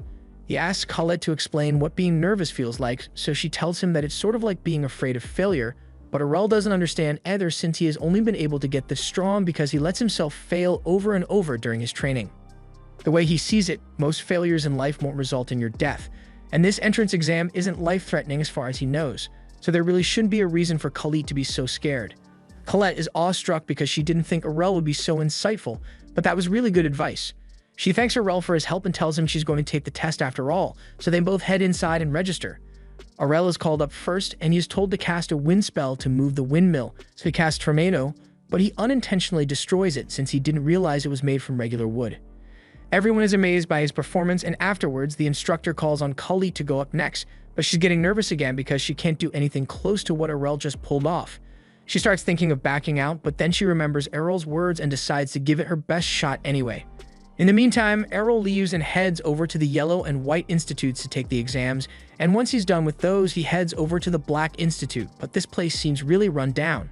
As he is walking through the hall, he spots a cardboard box with a pair of eyes sticking out of it, and a second later, a woman comes over in a panic, asking him if he has seen her goo, so Errol points to the box on the floor, but he's starting to get freaked out. The woman runs over to the box and she is relieved to find gooey in there, introducing it as the chimera she created recently with a bunch of random animals, and Errol really doesn't know what to say to that. Just then, a skeleton taps him on the shoulder and welcomes him to the Black Institute, but that triggers Errol's instincts, so he reflexively chops her head off. The skeleton's head rolls to the ground and her body chases after it while telling Errol that it's really rude to chop a lady's head off like that. Errol still has no idea what's going on here, but he can tell she isn't hostile, so he doesn't attack anymore. The skeleton's name is Latalia, and she tells Errol that she is the one in charge of the Black Institute, but since they rarely get applicants here, there isn't an exam, so Errol is accepted automatically. This definitely turned out weirder than he thought it would, but on the bright side, he has accomplished his goal of gaining admission to all 6 institutes. Errol later meets up with the kids and informs them that he is done with all his exams, but they are shocked when they find out he has IDs from all 6 magic schools. Kaito had no idea it was even possible to be accepted into more than one institute, but apparently, the 6 magic schools don't share student information with one another, so none of them know that Errol is multitasking. Besides, he made sure to fill out all the paperwork for admissions properly, and there were no rules stating that he can't attend more than one, so he doesn't think he should have any problems. However, when he takes a look at his class schedule, he realizes that he does have a problem since the schedules for the different classes all overlap. and there's no way he can be in two places at once. The kids all tell him this is why it's not possible to attend multiple institutes at once. But then Arel takes a closer look at the fine print, and he discovers that attendance only counts for 20% of his grade, so as long as he does well in the exams, he can just skip classes altogether without having to worry about his grade. It sounds like a good plan in theory, but the kids tell him he can't do that since none of the textbooks in the library are up to date, so if he wants to pass the exams, he's going to need to take note of what the instructors say in class. That puts a wrench in Errol's plans. But since he just needs to get notes of what the instructors say in class, he asks the others if they'd be willing to take notes and share them with him after class. They all say they'd be happy to help, and Errol is glad to hear it since he doesn't have to worry about the fire, wind, and water classes anymore. But he still needs to figure out what to do about the rest. He won't need to worry about the Black Institute since, according to Latalia, they don't actually have any classes over there. But the White and Yellow Institutes are a different story. However, if it's just those two, he could probably cycle between them to gather as much information as possible before the exams. But since today is his first day, Kaido asks Arel to come with him to the Red Institute, and they all head off to class. Once they arrive at the Red Institute lecture hall, Arel and Kaido start walking to the back of the class so they can have a seat, but along the way, they are spotted by the mage kid from the entrance exam. The kid's name is Royce, and he immediately recognized Errol. So he calls him out and says, there's what Arel pulled off during the entrance exam had to be a fluke, because there's no way an inferior spellcaster could outdo an advanced class mage like him. Errol stares at Royce with confusion and tells him that he isn't a spellcaster. Royce is shocked to hear that, but he assumes that must mean Errol is an advanced class mage as well, which would explain how he was able to use such high-level magic. However, Errol tells him he isn't a mage either. And this leaves Royce in disbelief because if Errol isn't a spellcaster or an advanced mage, then that must mean he is a supreme class archmage, but Errol tells him he isn't an archmage either. At this point, Royce thinks Errol is just messing with him. So when the teacher finally shows up to begin the class, Royce asks him if he can confirm what Errol's class is. The teacher takes a look at his class roster, and after locating Errol's information, he informs Royce that Errol is classless, and Errol confirms it too. Royce is speechless because he can't believe the person who outdid him during the exam would turn out to be classless, but Kaido tells him he will eventually get used to all the abnormal things Arel manages to pull off. It's time for class to begin. So the teacher tells everyone to take their seats and open up their textbooks because today, they will be studying the intricacies of Magiscript. Kaido is having a hard time keeping up with all the complicated Magiscripts the teacher is writing down, but Arel, on the other hand, has already learned all about Magiscript from his dad, so this is easy for him. However, he wonders why the teacher is even bothering to have a class on this because he thought everyone with a magic class automatically had the necessary Magiscript information downloaded into their brain, almost as if he could tell what Errol was thinking.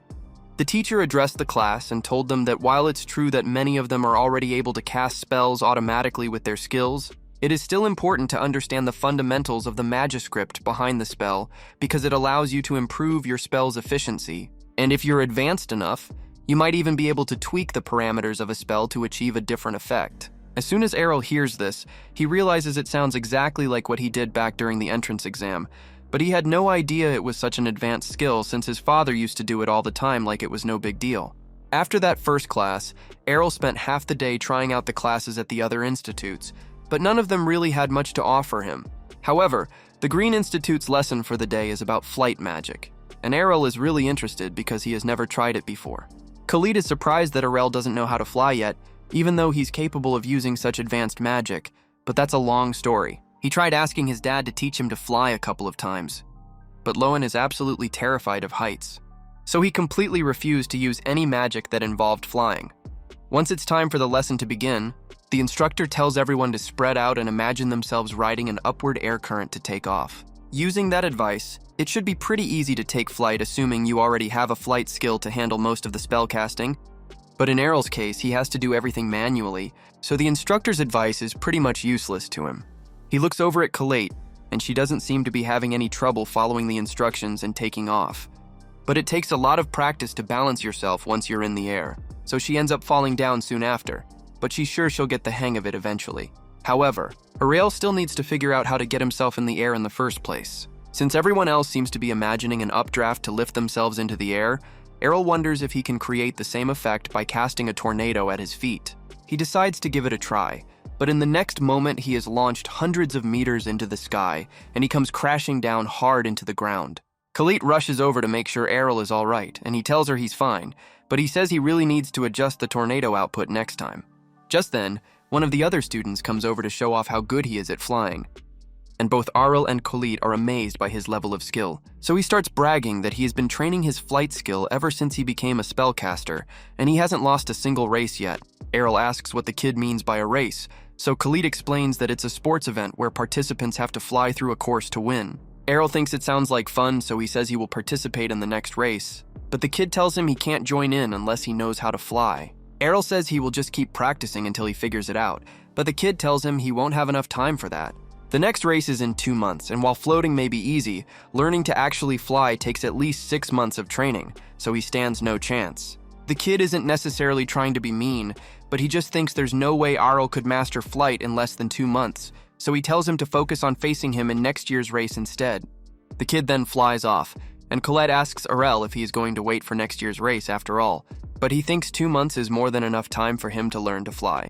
A few weeks later, Khalid, Kufa, and Kaido are all back in school after dark, and Kaido is wondering why the others asked him to come here. Colette explains that she forgot something here, so she needed to come and get it, but she was too scared to go alone. Kaito understands that, but he doesn't see why she needed to bring him along when she already had Kufa with her. Colette says it was actually Kufa's idea to ask him to come along, and Kufa nervously says she just thought it would be a good idea to have Kaido here for extra protection, especially with all the rumors lately. Kaido asks what rumor she's talking about, so Kufa explains that people have been seeing a ghost around the school every night for the past few weeks. And as soon as Kaido hears that, he starts freaking out because he is terrified of ghosts. Kufa thinks his reaction is hilarious, so she starts making fun of him for being scared, but Kaido points out that Kufa has been hiding behind Khalid this entire time, so she's just as scared as he is. The two of them start arguing, and Colette tries to calm them down, but all of a sudden, they point to the window behind her in horror because there's something headed this way. Before Khalid has a chance to react, the figure opens the window and covers her mouth. So Kaido takes out his wand and threatens to burn it to ash if it doesn't let Khalid go this instant. But then he hears a familiar voice telling him to quiet down before someone notices them, and as he takes off his hood, they all realize that the figure is actually Errol. They ask him what he's doing here so late at night. So Errol explains that he has been coming here every night for the last few weeks to practice his flight in preparation for the upcoming race. They are all really impressed by Errol's determination, but Kaido asks him if he's sure he should be working so hard since training every night has got to be exhausting. Errol appreciates the concern, but he tells Kaido and the others that he always makes sure to get an adequate amount of sleep each day. In fact, before they showed up, he was having a nap outside. The others can hardly believe what they are hearing, so they ask him if that means he was somehow using flight magic while sleeping at the same time, and Errol tells them that's exactly what he was doing. It helps him stabilize the spell to the point that it's second nature to him, and it also increases his mana pool, so it's really effective for training. Kaido is amazed by how seriously Errol takes his training, and he knows he doesn't expect to be able to reach Errol's level, but he plans to start training hard on his own too, and the others plan to do the same as well. The next day, Errol is in class with Kaido again, and while the teacher is writing a spell on the board, he notices that there's a mistake, so he points it out. The teacher realizes that Errol is right, so he starts correcting the mistakes, and Kaido thinks it's really impressive that Errol was able to notice the mistake so quickly. Errol says he has all the spells in the textbook memorized since they don't just appear in his head like with the others, but Kaido can barely memorize one spell, so he asks how Errol managed to memorize all of them. Errol says he just simplified a bunch of the spells to make them easier to remember and activate, and the teacher finds the idea fascinating, so he calls on Errol and asks him to write one of his spells on the board. Errol does so without hesitation, and after inspecting Errol's work, the teacher confirms that the simplified spell will work, but he notices that Errol took out all the spell's safeguards, so there's a risk of exploding if a mistake is made. Errol is aware of the risk, but he can tank an explosion or two, so he didn't see a need to waste time on safeguards. As reckless as Errol sounds, the instructor can tell that he already has a perfect understanding of spell magiscript, so he asks him if he'd like to take the promotion exam to move up to the 2nd grade. Errol likes the idea, so he agrees to take the exam, but then Royce raises his hand and says he wants to participate as well, and the teacher sees no reason to stop him, so they all head to the test site together. The rules of this exam are simple. Along this track, a monster is going to be released, and Errol and Royce are going to need to defeat it before it gets too close to them if they want to pass. It sounds easy enough, so Royce says he will go first and jumps down into the track. A Minotaur is then released into the track, and it starts charging straight for Royce, so he casts an eruption spell at the Minotaur, but he completely airballs it. Errol is impressed because he can tell that the power of Royce's spell has increased significantly since the entrance exam, and the teacher agrees, stating that it's the result of all of Royce's hard work. But it doesn't matter how powerful your spell is if you can't hit your target. Royce desperately fires off more eruption spells as the Minotaur closes in on him, but his aim is absolutely garbage, so it eventually gets too close and is about to attack, but at the last second, it disappears. The teacher says Royce was never in any real danger since they have a safety system set up to keep the monsters from hurting any students. But he hopes the test taught him a valuable lesson about his capabilities as a mage. As much as Royce hates to admit it, he can't deny that he is still too weak to pass the test. But the teacher tells him he shouldn't feel too bad about it since it usually takes students 2 years before they are strong enough to pass. Next up is Errol, so he gets into the track. And the teacher releases the monster, but for some reason, this one seems a lot bigger and stronger than the Minotaur Royce had to face. Just then, one of the other instructors comes out to warn Brasa that a mistake was made, and a superior Minotaur was accidentally mixed in with the regular Minotaurs that are used for the exam. Braca realizes this could be dangerous since a superior Minotaur might be able to break through their safety system, so he warns Arel to get out of there, but he says it's fine since he's sure he can beat it. He creates 2 fire javelins and throws them at the monster, but it is too agile to fall for a frontal attack, so it easily jumps over them. However, Arel already planned for that, so he makes the javelins turn around midair and strike the Minotaur in the back, buying him enough time to incinerate it with his modified eruption spell. With that, Errol has passed the promotion exam, and later that day, Kaido is telling the others all about how awesome Arel was, but Kufa notices that he seems upset for some reason, so she asks him what's wrong. Errol says he was only allowed to take the promotion exam early because the teacher recommended him for it. But that promotion only applies within the Red Institute, so now he needs to figure out a way to convince the teachers at the other schools to do the same. At the same time, Lena is still back at Arel's house learning from Farah, and she is dealing with the most anxiety-inducing part of cooking. Trying not to flinch after dropping food into a pan of hot oil. Back in the City of Magic, Arel heads to the Blue Institute so he can ask the instructor to let him take the promotion exam. She brushes Arel off and tells him the exam is only held once a year, but he points out that the rules say he's allowed to take it early as long as he gets a professor to recommend him for it. The instructor can't deny that, so she tells him she will consider recommending him for the exam, but only if he starts taking attendance seriously.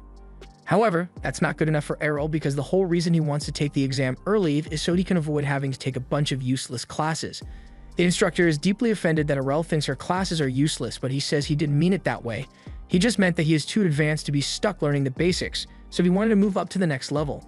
The instructor takes this as a personal challenge, so she tells Errol he had better be ready to prove that he is really too advanced for her class, and that sounds like good news to him. Instructor Hengel takes Errol out to the test area while Kufa watches from the stands, and she is a little worried that Errol might be overstepping by challenging Hengel since she is really close to becoming an archmage. The test Errol agreed to is a mock battle between him and Hengel, and the rules are simple. Physical attacks are banned, and if Errol is able to deplete all of Hengel's divine protection with his magic, then he wins. Errol says he understands, and just to make sure, he asks if she will allow him to take the promotion exam once he's done with her little test. Hengel confirms this, but she can't believe Errol really thinks he has what it takes to defeat an institute instructor in a magic duel. She plans to show him the real difference between the abilities of a teacher and a student like him. So as soon as the match begins, she casts a massive ice storm right next to Errol, freezing him in a block of ice. Hengel then looks up at Kufa and tells her to take note of this, because in a duel, the best way to win is to unleash a powerful spell right at the start to immobilize your opponent before they can react. However, to Hengel's surprise, moments later, Errol punches through her ice, and it is revealed that he actually blocked her ice storm by putting up 4 ice shields, so he was never frozen to begin with. Hengel is impressed that Errol was able to react in time to counter her spell. That alone isn't enough to make her acknowledge his skill. It's now Errol's turn to make a move, so he casts a dozen ice spikes, and Hengel thinks it's amusing that he is using such a basic spell to attack her. But Errol ups his game and spawns in another 50 ice spikes, leading Hengel to realize he may be more talented than she gave him credit for. However, that doesn't mean she thinks Errol is better than her, and to prove it, she casts her own ice spikes to cancel out the ones Errol made.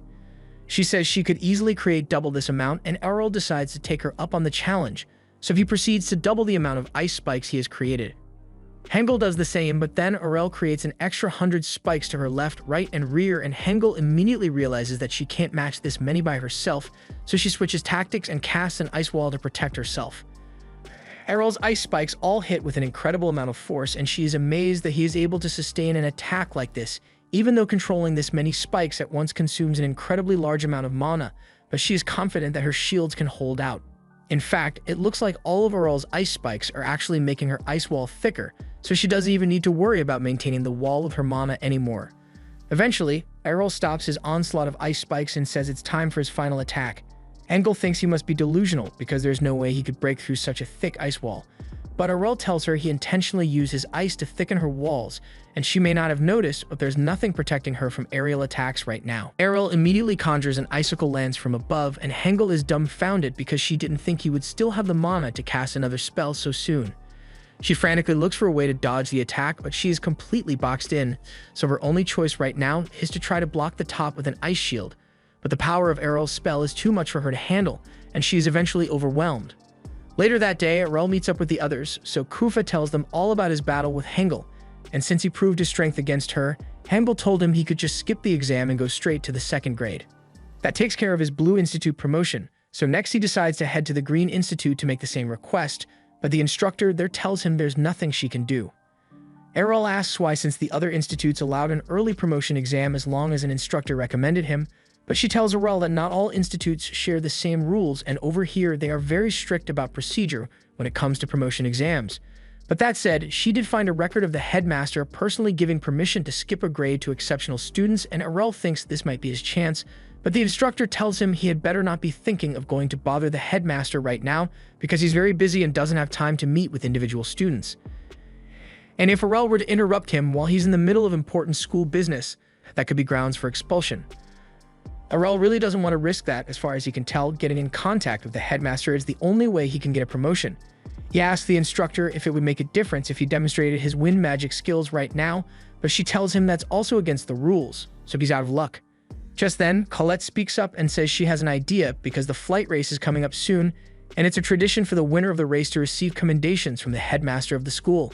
That means if Aurel is able to win the race, he will have proved himself to the headmaster, and that might be enough to get him the promotion he wants. The instructor admits that Khalid's plan might work, but the flight race has over 300 participants each year, so there's no guarantee that Aurel will come out on top. However, he is certain that he will be able to win because he has put a lot of work into his flight magic. On the day of the race, Aurel steps out onto the course with the others cheering for him from the sidelines, but a moment later, that kid who challenged Aurel to a race a few months back shows up. His name is Skeek, and he says he's going to win the race easily, but Aurel says he plans to win the race instead, and Skeek is offended that someone who could barely get off the ground weeks ago thinks he can beat him in the race. He tells Aurel he has been practicing flight a lot longer than anyone else here, so there's no chance that Aurel will win. Just then, the announcer, Grid, gets everyone's attention and tells them the flight race is about to begin. The course starts here at the Green Institute, heads out the front gate of the Magic City, then circles around the perimeter of the city before returning here. And the headmaster is in attendance today, so everyone had better give it their all if they want to impress him. Though the headmaster adds that they should still keep their safety in mind since he doesn't want anyone getting hurt. They also have instructor Dumble here for live commentary on the events of the race, and all the girls really seem to like him. Kaito reminds them that Dumble is a married man, and he's also 20 years older than them, but they don't seem to care. As the race begins, all the participants take off into the sky at once, and everyone seems to be doing their best to take the lead. But then there's Marco, who somehow manages to crash into the audience stand. As for the rest of the racers, the front of the pack has thinned out to around 15 participants. Among them is the front-runner, Daeon from grade 3, and most of the people behind her are either in grade 2 or 3. But Grid and Dumble notice that there are 2 new faces here from the 1st grade, Aurel and Skeek. Skeek is shocked that Aurel is actually able to keep up with him, but he says it shouldn't be surprising since everyone is moving relatively slowly to conserve energy for the rest of the race. A little while later, Grid announces that the first major hurdle of the race is coming up, where the students will have to squeeze through the front gate and then make a sharp turn to the left. It may seem simple, but 2 of the participants have already failed the turn because they failed the maneuver. Skeek is coming up on the turn as well, and doesn't want to make the same mistake as the others, so he makes sure to line himself up with the center of the gate, and once he makes it through, he drifts himself mid-air to make the turn while the other 2 go crashing into the water as well. Skeek is really proud of himself because he's sure Aurel wouldn't be able to pull off a move like that with only a few months of training, but to his surprise, Aurel is still right behind him. The pack of frontrunners has thinned out even more, and Daeon decides to make her lead even more pronounced, so she starts speeding up, leaving everyone else in the dust. But Grid and Dumble are surprised to see that a pair of first graders are actually managing to keep up with her. Daeon is just as surprised since this is the first time this has happened, and Skeet proudly announces that she better get used to second place because he's going to be the winner of this race. Daeon is happy to accept the challenge, but since Skeek is so sure he's going to win, then he won't mind if she kicks things up a notch. Daeon then proceeds to speed up, and Skeek is in disbelief because he had no idea she wasn't going at max speed already. He tries to keep pace with her, but before long she is already out of sight, and Skeek doesn't have the energy to speed up anymore. So as much as he hates to admit it, there's no way he can win the race now. Grid and Dumble notice that Skeek isn't speeding up anymore, meaning he must have hit his limit, but considering the fact that he's still only a first grader, he is sure to become even better in the years to come. But that aside, it looks like Daeon still has some competition because Aurel is caught up and he is close to passing her. Daeon refuses to let him take her first place spot, so she starts going at max speed to shake him off. Aurel only started learning flight magic 2 months ago, so as things stand, this is the fastest he can go, but he needs to do something to keep up with Daeon, so he decides to use his secret weapon. He compresses air beneath his feet and then proceeds to give himself a massive boost in speed, leaving everyone shocked because they've never seen him move like this before. Even Grid is speechless, but Dumble pays close attention and realizes Aurel is basically jumping on the air. Grid asks him how something like that is even possible because it doesn't make sense to him. Wind magic can allow you to compress the air beneath your feet to make a solid platform, but the boost from that alone would be negligible, so for Aurel to be getting such a large boost, his legs must be insanely strong. Aurel continues to keep pace with Daeon's max speed, but they are quickly approaching the city gate again, and in order to make the sharp turn, they are going to need to slow down if they don't want to crash. Daeon tries to outlast Aurel, but she is eventually forced to slow down because she knows she won't be able to make the turn at this speed. However, Aurel on the other hand keeps going, and right as he gets to the turn, he punches the air to redirect himself. From there, he maintains his first place lead all the way to the finish line, and with this, he is officially crowned the winner of the flight race. After landing, Daeon comes over to congratulate Aurel on his victory since she can tell he put a lot of work into preparing for this, and a few moments later, Skeet crosses the finish line, earning himself third place, but he is unbelievably exhausted right now.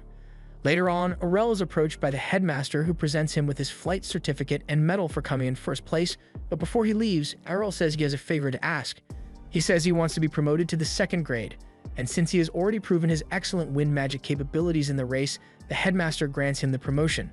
Now, Aurel is officially in the second grade of the Red, Blue, and Red Institutes, but he still needs to find a way to get promoted in the other 3 schools. Next, Aurel heads to the Yellow Magic Institute to try the promotion exam, but to his disappointment, he finds out that the registration period for the assembly has passed, and without officially registering, he can't get the promotion. He can't believe he missed the deadline, and when he asks when the next assembly will be taking place, he is told that he will have to wait a few months, but that's way too long for him. He asks the woman if there's any way she can make an exception and let him join the current assembly since he went through all the trouble of creating a new golem for it, but there are strict rules about this kind of thing. However, just then, a man happens to be passing by, and when he hears Aurel mention that he created a new type of golem, he becomes interested and offers to register Aurel as his assistant, which will allow him to participate in the current assembly, and Aurel eagerly accepts, since it's the perfect solution to his problem. However, when he turns back to the receptionist, she tells Aurel she can't believe he agreed to be Rogwell's assistant. He asks if there's something wrong with Rogwell, and it's not like he's a bad person, but he is the best instructor when it comes to golem controlling, and he often goes all out against his students, crushing them completely. And he's kind of a jerk about it too, which is why no one wanted to be his assistant for this assembly. But even though that does sound like it could be a hassle to deal with, as long as being Rogwell's assistant allows him to participate in the current assembly, Aurel is fine with it. The day of the assembly arrives soon after, and after many brilliant presentations, it is finally Rogwell and Aurel's turn to make a presentation, and Rogwell announces that he will be demonstrating the might of his golems today. All the students in the crowd know that means he plans to crush another student in a mock battle, and they feel bad for the poor sucker who got roped into being his assistant. Rogwell summons his battle golems and tells Aurel to do the same, so he obliges and calls for Alpha to come out. Just then, the battle golem Aurel created walks out into the arena, and everyone is surprised since they have never seen a golem made out of metal before. Rogwell is especially skeptical since metal is too heavy to be controlled by earth magic, so he assumes Aurel must have hidden someone in there. When he takes the golem's head off, he discovers that the body really is empty, and the metal just happens to be really light. Aurel mentions that he alchemized the metal himself, and Rogwell takes that to mean he sacrificed sturdiness to make it light enough to control, and if that's the case, then it will never hold out against his earth golems. He orders the first golem to charge at Alpha, and he was expecting Alpha to fall apart after a single punch, but to his surprise, not only did Alpha block the punch, but in the aftermath, the arm of Rogwell's golem completely crumbles to dust, leaving everyone in utter shock. Rogwell can't believe Alpha was really able to withstand a hit from his golem, but losing an arm is no big deal because with his expensive mana pool, he can regenerate and reinforce his golems as much as he wants, so he orders all of them to jump Errol's golem at the same time. Errol realizes it will be difficult to counter 4 golems at once, so he decides to use the special feature he built into Alpha and pulls 2 swords out of her back. Rogwell can see what Aurel is trying to do, but he thinks it's a dumb move since golems are nowhere near flexible enough to use swords effectively in combat. However, in the next moment, Alpha dashes past all his golems, slicing them to pieces in an instant. With this, Aurel is officially the winner of this mock battle, but Rogwell doesn't understand how this could possibly happen. Errol helps him back to his feet and explains that he intentionally designed the golem with lightweight alchemized metal and flexible joints to make it possible for it to perform complex movement without difficulty, and combining that with Errol's existing knowledge of swordsmanship, it was easy to have it perform sword techniques. Rogwell admits that Errol's golem is without a doubt better than his own, and Errol asks if that means he is allowed to take the promotion exam now, but Rogwell tells him that instructors' assistants aren't actually considered for the early promotion. However, if Aurel is willing to join his research team in the meantime, then Rogwell promises to put in a good word for him with the headmaster. Aurel is fine with that as long as it gets him promoted to the next grade, and since he's done here, he then heads to the White School and asks to take the promotion exam. The promotion process here is a lot more straightforward, so an exam is arranged for Errol, and he is introduced to Kaede, who will be in charge of his test. Errol notices that Kaede seems to be blind, so he asks her if she needs any help getting around, but as much as she appreciates the concern, she tells him she is perfectly fine. She may not be able to see, but she can sense the magic in the world around her, and she can even tell the personality of someone from their magic as well. However, when she looks at Aurel, not only does he seem to have a bottomless reserve of mana, but he also has several different types of magic swirling in his body at once, and this is the first time she has seen anything like it. She leads him to the test site, an underground dungeon which is infested by undead monsters, and Kaede warns him to be careful since the undead will attack him on sight. But to her surprise, when Errol runs into a group of undead, he just begins spamming Holy Light to get rid of them. He then continues walking further into the dungeon, but Kaede tells him to wait because the test was actually just to defeat the undead close to the entrance, so he has already passed. Besides, she says if he keeps spamming spells like that, he's going to run out of magic sooner or later, but Aurel tells her he has only used around 1% of his total magic. Either way, Kaede says they should start heading back to the entrance, but along the way, Errol notices something hiding in the corner over there, so he fires a ray of holy light at it. And it turns out that there was an undead hiding there. Kaede realizes this must be a high-level one if it was able to hide its presence, but Aurel doesn't really care, so he cuts the undead off mid-speech and hits it with a Holy Cross spell to get rid of it. He then asks Kaede to hurry up so they can get started on the paperwork for his promotion, but Kaede still has a lot to process here because she can't believe what Aurel just did. From what she could sense, that creature back there was an undead wight, and it was an advanced monster. Aurel admits that it did seem a little different since it was able to talk, but he didn't think about it much. Kaede then asks where Aurel learned to use the Holy Cross spell since it's a high-level spell that only expert exorcists gifted with incredible talent are able to use, but Aurel always just thought of it as a slightly more powerful Holy Ray, so he doesn't see what's so special about it. The last one left is the Black Magic Institute, but as it turns out, there isn't a promotion exam here. Aurel decides to spend his time doing some reading instead. Latalia eventually shows up and he asks her why there's no promotion exam here. So she explains that there used to be one before, but that system kind of fell apart since there aren't many students attending the Black Institute in the first place. Errol admits that there are barely any students in here as he looks around the room, but then he notices the big room over there and he has been curious about it for a while now, so he asks Latalia what it's for. She explains that the room is for students to test out their magic since while the other institutes are able to freely test their magic outdoors, dark magic tends to be a little more dangerous, so she had a reinforced magic room built so her students can try out the spells they learned. If that's the case, then Errol decides to head in there to try out a few of the more complicated spells he read in these books, But once he is inside the room, as he is flipping through the books, he realizes that there's one here that he has never seen before. He opens the book, and all of a sudden, a burst of mana escapes from it, and Arel can tell that the mana was pretty ominous. But this room is magically reinforced, so it shouldn't have been able to get outside. He looks around to see where it went, and that's when he spots someone floating up in the air. That thing doesn't seem like a human, so Arel asks if it's a demon, and the demon confirms it.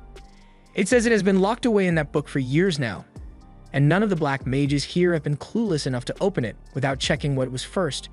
He says he owes Arel a lot of thanks for his help, but if he's going to get back to the demon world, then he's going to need a lot of human flesh and blood as a catalyst, so he intends to kill Arel here and now.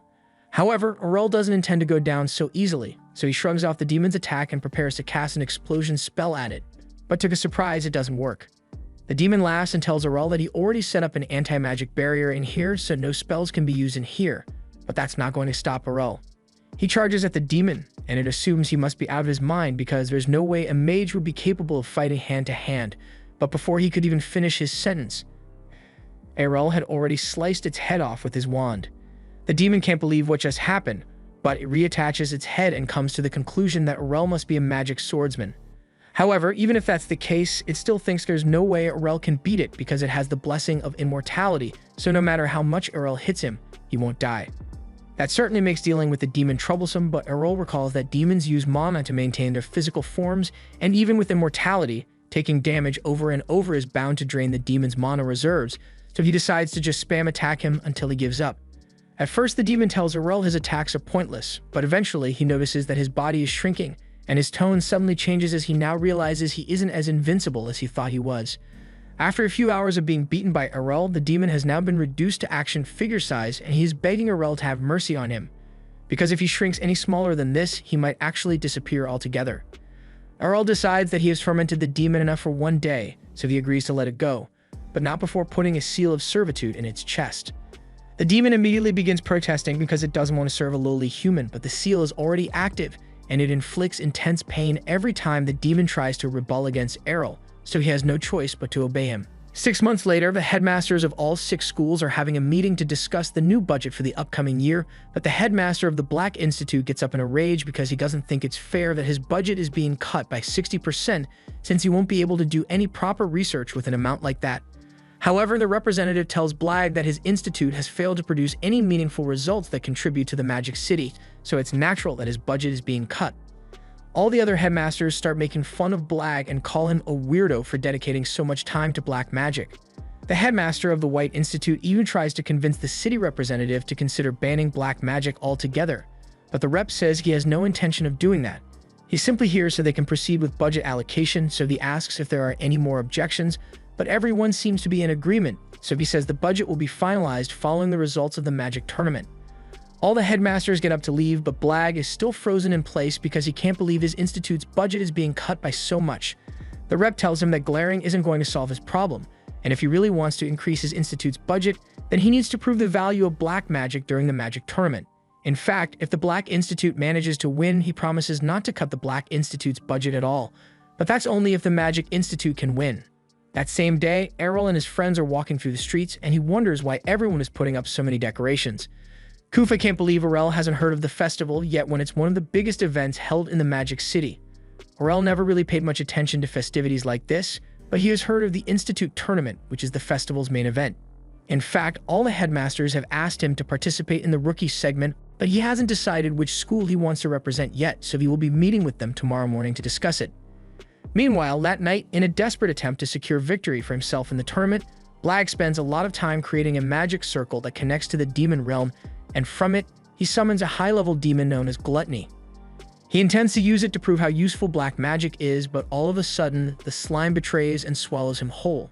The next morning, the rookie segment of the competition is about to begin, and the headmasters all seem confident that they are going to win because they all apparently recently got a new student who is extremely strong. However, when Arel arrives for the meeting, they all call out to him at the same time and claim he is their star student. The headmasters are all confused because they had no idea that Arel was attending more than one institute at once, but before they could question him, they suddenly hear a huge commotion over by the festival, and it looks like it was caused by the slime which is currently devouring a bunch of monsters and making its way towards the students now. They all start running for their lives, and Errol and the headmasters can see that the situation is really bad, so they agree to put the meeting on hold and rush off to help the students. One of the Red Institute students tries to hold the slime back by blasting it with fire, but his spells don't do much damage to it, and the slime looks like it's about to swallow him whole. Fortunately, Down swoops in and flies him out of harm's way, but Errol's friends aren't so lucky. As they are running, Kali accidentally trips over her feet and face plants in the dirt, allowing the slime to catch up, but Kato and Kufa don't intend to leave her behind. So Kufa casts an ice wall spell to block the slime's path and buy time. But that trick wasn't very effective because the slime simply smashed through the wall in an instant.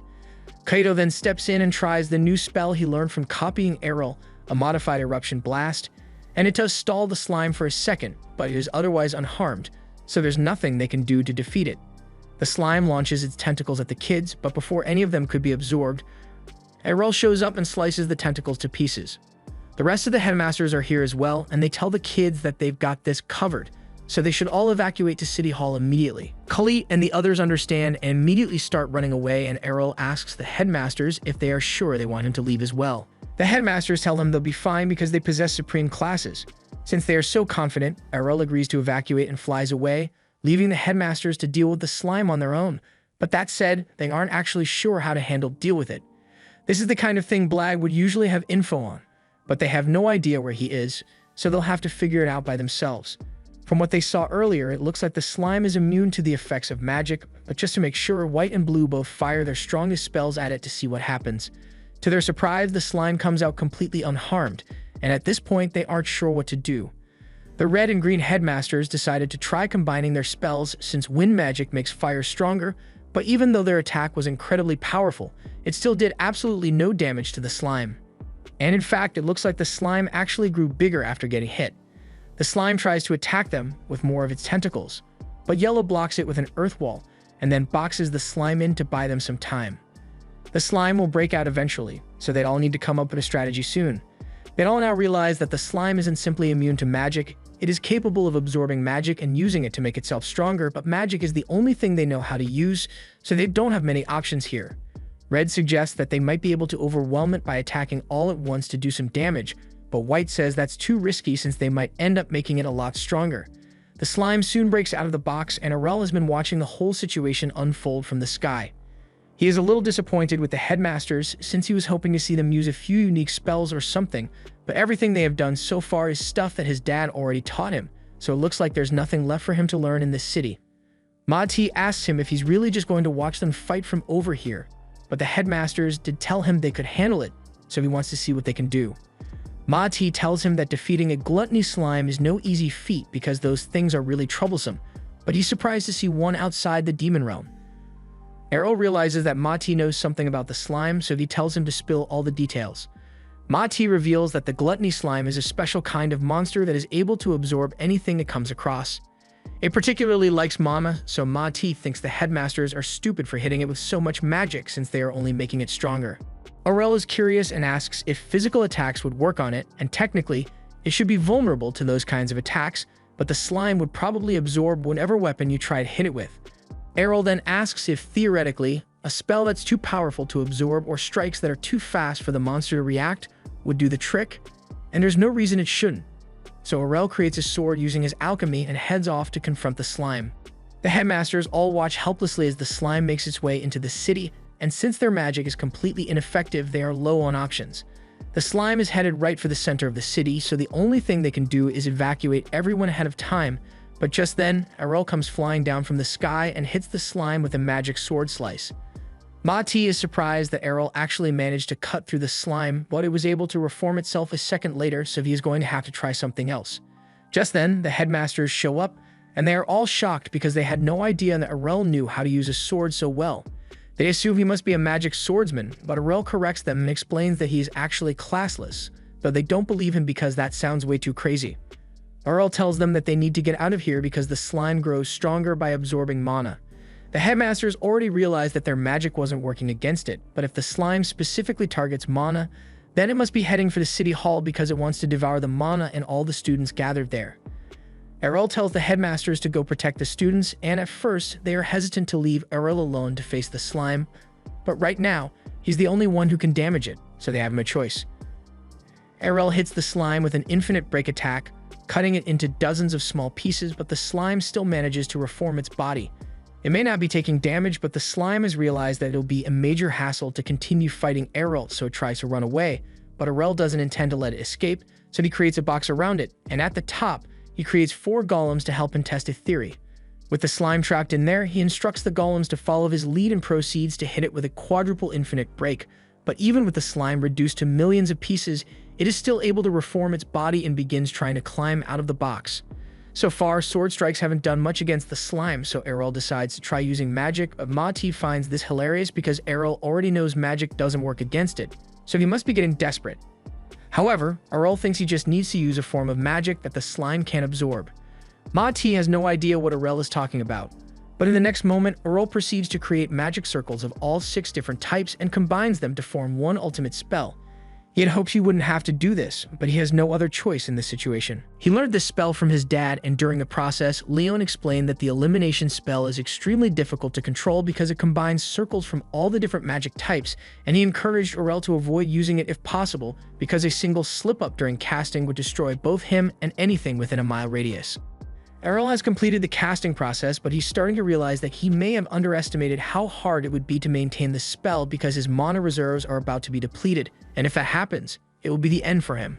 However, before Errol could lose control, he suddenly received an influx of mana from the headmasters and all the students gathered in the town hall. This is all they can do to help at this point, and thankfully, the mana they provided was enough to keep Errol going, so he successfully completes the spell and completely destroys the slime from existence, along with a large section of the city. Errol returns to the ground now that the fighting is over, and he is starting to feel the effects of overexerting himself, but he should be fine after getting some rest. Soon after, the headmasters all land next to Errol, and they are all in disbelief that he was actually able to use the legendary annihilation spell because only mage lords are capable of such a feat. They all ask him if he is a mage lord, but Errol denies it and assures them that he really is classless. But his dad is the one who taught him the annihilation spell, and he happens to be a mage lord. Red is shocked to hear that Errol's dad is a mage lord, and the only mage lord he knows of is a man named Leon, so he asks Errol if that's who he's talking about. Errol is surprised that Red knows who his dad is, but Red says there's no way he could forget since he and Leon used to be classmates years ago, and Leon was so amazing that everyone thought he would become headmaster one day, but he ended up quitting the Red Institute after 1 year. The other headmasters also recall seeing Leon at their institutes for a year, after which he would suddenly disappear, and Errol has an idea of what was going on. His dad once mentioned that he attended every magic institute one after the other, so he probably just quit once he had learned everything each school had to offer. Since Errol learned how to use magic from Leon, the headmasters ask him if that means he knows the secret to becoming a mage lord, and from what Errol's dad told him, the secret is to master all 6 types of magic, which is devastating news for the headmasters because they were all convinced that they would advance if they focused on learning only one type. They have a lot more questions for Errol, but before they know it, he has run off on his own, and we find him searching through the rubble of the crater he created. Earlier, when he was chopping the slime into tons of pieces, he recalls seeing one of the small pieces fly over here, so he finds it and picks it up. He could annihilate it right now to make sure the slime is gone for good, but then again, this thing could turn out to be useful, so he decides to form a master-servant contract with it, and the next day he puts it to work as a portable garbage disposal system. Just then, Kato and the others barge into his room and ask if he really plans to leave the City of Magic for good. Errol explains that there's nothing left for him to do here, so it would be pointless for him to stay, but he promises to come visit them every once in a while. They ask him what he plans to do when he leaves, so he tells them he's going to go home first since his family is probably worried about him by now, but after that he's going to head over to the City of Monsters because he just got himself a new familiar and he'd like to research it. Meanwhile, the board director is having a panic attack over the fact that Rel is leaving the city, because if he had stayed, it would have raised the reputation of the City of Magic 10 times over. The headmaster tells him there's nothing they can do since Errol has every right to leave if he wants to, and even if they wanted to force him to stay, none of them are strong enough to beat him in a fight. All of a sudden, Blag speaks up and tells everyone that there's no need to worry, since now that they know a mage needs to master all 6 types of magic to become a mage lord, they just need to work together to train a new one. That sounds like a good idea, but the others haven't gotten over the fact that Blag is a ghost now. He explains that the slime devoured his physical body, but he used black magic to preserve his spirit, so he's still able to move around freely as a ghost, though he conveniently leaves out the fact that he was the one who caused it in the first place. This was the end of episode 11. Subscribe to not miss the next part.